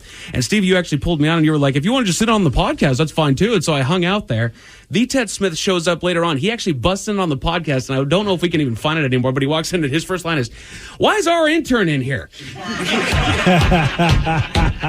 Can we keep this one? Oh, I remember that. We are, you know what? Seriously, it is amazing, this dysfunctional family house, how we have done what we've done sometimes, where you just realize, how do we even get to the station every day? I don't know. Mike, it's good to have you. I'm so happy to hear when somebody listens, because that's what it was for me. I listened to a radio show and said, I think I'd like to do this. And I used to call in all the time, and they hated me because I was a 15-year-old kid. But, I was like, hey, you know how it is. Well, you don't have callers. You're going to have to put somebody on. And so it's always me. And then to be able to do that, I want to do this. And especially in a world where people tell you can't. And I heard that a lot. And I still hear that a lot. Like, you'll never amount to anything. And I think they're happy that today they can finally be right. And go, see, I told you wouldn't be on the radio anymore. But it's, I'm so happy, Mike. I'm happy that you're here because you're fantastic. And just another great addition to the Rock, man, with years of that. All right, Steve. I'm way over time over here. Yeah, but unless anyone wants to jump on, I mean, but I mean, look, when people want to say nice things, I'll listen, and if nobody wants to, I can completely understand. Danny, here comes Kyle. All right, Kyle, and also Sarah, Joey. If you want to say anything, let me know. I know that get them in here, and you are officially my kids. I had the DNA done, so you are my kids. So that's there was a great ending to this experience. Dude, I was. And by the way, Joe, not your father. I was worried about Joey because he's so tall. Because he's so tall. He looks just like you. Well, I don't know. Could be another person looks like me. The mailman also looked like me too. I wasn't sure. All right, we got Kyle. Kyle Court. Kyle's in the house. BJ, I just want to say real quick. I've had a lot of synchronicity in my life with you and your show. My band that you all know, Superfecta, we were born in the fall of 1999 when you started your show. Oh, wow! Were you an American Stinkhole band? We were the first finalists in American Stinkhole. Actually. That's right. No. Represent Stinkholes. And following in my radio ambitions, I started on the street team. I started in promotions, and the first thing that I did, the first large listener event that I did was at a Silver Dollar Casino. Oh my God, Kyle! Back when you're on the buzz, and I got there, and the promotion director at the time, Kyle, Joe, was there during the dark times. You might want to apologize. I get to the casino, and the promotion director at the time, Joe, says, "All right, we got this hot tub. What I need you to do is fill this thing up with milk and Lucky Charms." And you guys sat in that hot tub for 4 hours and broadcast live, and I thought, holy smokes, this is what this is like to be in radio. I was hooked for life. So that was really cool. I was here the day that you guys switched over, when the buzz switched to the Wolf. So I was here for your first show. Wouldn't miss your last show for the world, man. You're an absolute legend. I love you. Thank you. Congratulations. The one thing I really wanted to drive home here is I think everybody in this room can attest to this. This has been a family. Like you will always be family to us. You'll always be family to me. Congratulations on your amazing career so far. And I look forward to seeing what you do next. Thank you so much. Kyle, thank you, man. I was so happy. Thank you. Yeah, Kyle, I was so happy to hear when they hired you, and you've done so much for us over the years, whether it be Live Day, when you weren't working for us, and when you were working for us. You're really a great person, super damn talented, and it's a pleasure to have you to work with you. You're a great dude, man. Thanks, man. And I'll tell you the truth, man. When Ryan Castle said, "Hey, you might have a chance to come back and work with this family," and shows like yours and the Men's Room and Taryn and Ryan and Kevin. Everybody here, it's one big family, and so that was the thing that drove it home for me. Like, I'm back home with my family, so thank you, BJ. Oh, man, love that. You're out, Kyle. Yeah, it is. And if you're just, I don't know, if you're just BJ, I don't mean to interrupt you. I'm going to go smoke a cigarette. I just want to say this. Well, I understand. At some point, nicotine is going to win over. Yes, nicotine beats my kids, my wife, everybody. Listen, sorry, everybody, but I'm going to tell you this, man. All right, Whatever you yes. do next. Yes. And this is my attitude in life, and I think you have the same thing, but this is the way to just paraphrase it. My ass don't. If you say it 3 times, Just say it slower. I think Beetlejuice is going to come do something very horrific to you. I thought that was a kind way of saying that. No, you didn't say it slow enough. That's BJ, why. I need to work on this then. Well, I think though that your knowledge of the FCC rules they're impeccable. What about butt? Can you say butt and munch? All right, so I think I do get the idea. So we're going to do it with Thrill.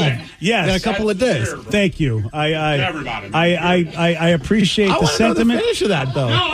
No. Is there? I thought that was the finish. I thought that was just a setup. He was about to say something else, dude. If that's the preamble. Do you want the finish if that's the preamble? Yes. I think the finish is probably... yourself. How about that? Oh, there we go. We're talking be school. Be yourself. Okay, I got news for you. I didn't think that was the analogy, to be honest with you. I mean, be yourself or, you know... You were great if it was off the air. I thought that was good. Yeah, no, it was great. I think, you know, if I really don't know. At a school assembly, I'm going to say, kids, you could be yourself or your backside could have a feast. Hey, whatever you'd like to do. See, Duff's joke makes more sense. Yeah, you understand Duff's joke. I don't understand. But, you know, in an odd way, because I've known Thrill and loved Thrill, I knew exactly what he was talking about. Yeah, I really, really did. That's it, man. And I'm so happy you get to say that. Because, well, what do I care? What are they going to do to me? I mean, at this point, this is during Ryan's time. Yeah, this is to tell us Ryan. Yeah, this is like the president that starts smoking pot on the last day of his administration. That's what I feel like. Saying my butt doesn't do that. Yeah, I'm ready. All right, thank you so much. Well, that's a weird transition because your daughter's now in the room. And oh, right. She wants to say anything. Well, Joey Dees, did you want to say anything at all? Well, I mean, yeah, it's just been a great, 10 years getting to work alongside my dad. I mean, it's really been a pleasure. I mean, I grew up on the radio, and it was finally nice to get revenge for all the stories he told about me when I was a kid. It's so true. But honestly, it's been amazing, and this whole staff is just, I mean, everyone here all at once. People don't know us. We don't always get to do this, to have everyone in one area and to hear everyone share kind words. So much love, honestly, for everyone here and to feel it, and obviously for BJ and, his great career. So I just want to thank everyone and all the listeners. Appreciate it. Oh, thank you, Joey. That's awesome. And it's been really awesome to work with my son and share what I love with him. And, when you're like in this business, there's a lot of moving around. There's a lot of trauma. There's a lot, like my kids went through a lot trying to grow up and having to change friends. I'm happy. And you were also crazy back in the day. So there was that. That was also hard. Thank you, daughter. Yes. You're so touching. But the idea that they get to see this business and get to be in this business and get to see that and share that with me has been another thing that I will always treasure KISW for allowing to happen. That this has been a wonderful time in my life. And now the daughter. Yes, daughter. I have been trying to keep it together. I think I've cried maybe like 6 times this morning because I'm just emotional. Dad, I stole your champagne. So sorry for that. Oh, yeah. Yeah, I did. I left mine in the other room. Jeez. It's been amazing. Oh my gosh, I'm such a daddy's girl. Like, who actually gets along with their father and then actually gets to work with their father and enjoys it? It's been a ride of the life. And I will say, one of my favorite times was when I got to teach you how to twerk. I saw that on your Instagram page. Yes, Yeah. there is no way you would have been forced to do that if it wasn't for me being in this building. And you did a terrible job, but you tried. I really did. And you didn't get injured, so... Yeah, I don't know where you get the rhythm from. Probably the mailman, not me. Yeah, and I will... He's pawning off your kids on the mailman. He's a good mailman. He was. He delivers a lot more than packages do. Or maybe he does deliver them. Oh, yeah. If you ever thought I was going to move out, now I for sure am never going to move out. If we're not coworkers, we got to be at least roommates still. Yeah. Yeah. Cheers to that. I'll see you at home. Okay, yeah. That's a dream. Okay, I feel like we should go. Yeah. All right. Okay. You don't have to. We can just lock the doors. Yeah. So well, I go mean, through the weekends. I know Ryan Castle would love it because it's just less work that he has to do. And more for him to drink. Yeah. Less I have to do today. And by the way, I've had like 7 glasses of champagne at this point. So you know what? Today is really a 12-pack of champagne. Is really what it's going to. No 12-pack today. Oh, sorry. So, this is my last day. I will say this, the bittersweet part of working for a big company is that when they're a publicly traded company, there are just people that have all sorts of say. There are people you never, ever get to meet. And they usually are all about the money. And, they're very rarely are they artists. And we have been able to create something wonderful here in a publicly traded company. It's not an easy thing to do. And this has been a very, very special job for me. Steve, thank you for a great partnership all of these years. Danny, I give you crap, but I stayed out of the hiring process because I really thought, I don't know what I'm doing. And Steve and Dave were like, this guy's the guy. And they were absolutely right. You've been terrific the entire time you've been here. And you've been a good friend. We've had a lot of good lunches. You're a really, really good dude, Danny. And Sarah, Joey, it's been fantastic working with you. Vicky, I know you're listening, and we talked to you before, but it has been so awesome to see you be basically like this little kid who grew up to an adult on our show. And all of the people that worked here before, Double R, Top Shelf, The Rev, and if I miss anybody, I'm really sorry, Uncle Chris. It's just been a wonderful, wonderful ride that, frankly, I never thought I would get to have because I was 46 years old. And I was told this by a program director. He said, you better make this work because you will never get another chance. It wasn't anybody here. It was somebody in the business. And I was like, okay, thanks. But he kind of, I think, was right. And so this has been a job of just a dream job of a lifetime. And I will accept that family stuff, Taryn. I will. I see what happens for Kathy Faulkner and how much love she gets, late Kate gets when she comes back and does stuff. And I know that I love all you guys. And I will say this to everybody and all the Rockaholics. Yes, it's tough when change happens. It is. But please remember, the people in this room, the people in this building are amazing people. Please be kind. And whatever goes on, whatever happens, we're always going to love each other. And so please love them too. And, hopefully if I find something, you guys will hear about it. And I will try not to put the eggs on the bread. I know that's really bad to do at a supermarket when you're bagging groceries. I love all you Rockaholics. I love all you people. Thank you for a great, great day and a great 17 years. Thank you very much. All right, somebody else close out the show. I don't know what to say at this point. I'm an idiot. There we go. There we go. Today's podcast was brought to you by Travis Gagne, bankruptcy attorney. Here's another question from a listener. Can I leave things off of a bankruptcy, like my car? You have to list all of your assets and creditors when you file bankruptcy. So you would have to tell the court and the trustee that you have the car or that you have a car loan. You could say that I want to keep my car and continue to make my payments on the car. But the court will need to know that you have a car and that you may have a payment on the car. So by leaving it off the bankruptcy, if you mean that you cannot disclose it to the court, the answer to that is no, you must disclose it. However, that does not mean that you'll lose those assets. You'll be able to keep things like a car and a house in almost all cases, but you must disclose them to the court. But you'll need to continue to make payments on a house or a car that you intend to keep. Thanks, Travis. If you have more questions about bankruptcy, you can reach out to Travis anytime at choosetherightchapter.com. That's choosetherightchapter.com. Thanks for listening. Imagine the relief of securing fair compensation for an accident you were in, where the insurance companies aren't dictating what's good enough and your injuries and suffering are truly acknowledged. Whether it's an auto accident, a workplace injury, or slip and fall, Phillips Law Firm has dedicated over 2 decades to ensuring their clients receive the rightful compensation and attention they deserve. Call 1-800-JUSTICE today or visit justiceforyou.com. They don't win, you don't pay. Phillips Law Firm, justice for you. Want a little more pleasure in your life? Make 2024 your year to experience more pleasure than you thought possible. Lovers has the best adult toys, lingerie, and accessories to explore alone or together. Let our associates guide you on your pleasure journey and save 20% on your purchase with Lovers Afterglow rewards. Just mention Love 20 at one of our 18 Western Washington locations. Offer valid with free Lovers Afterglow rewards membership until January 31st. Some exclusions apply.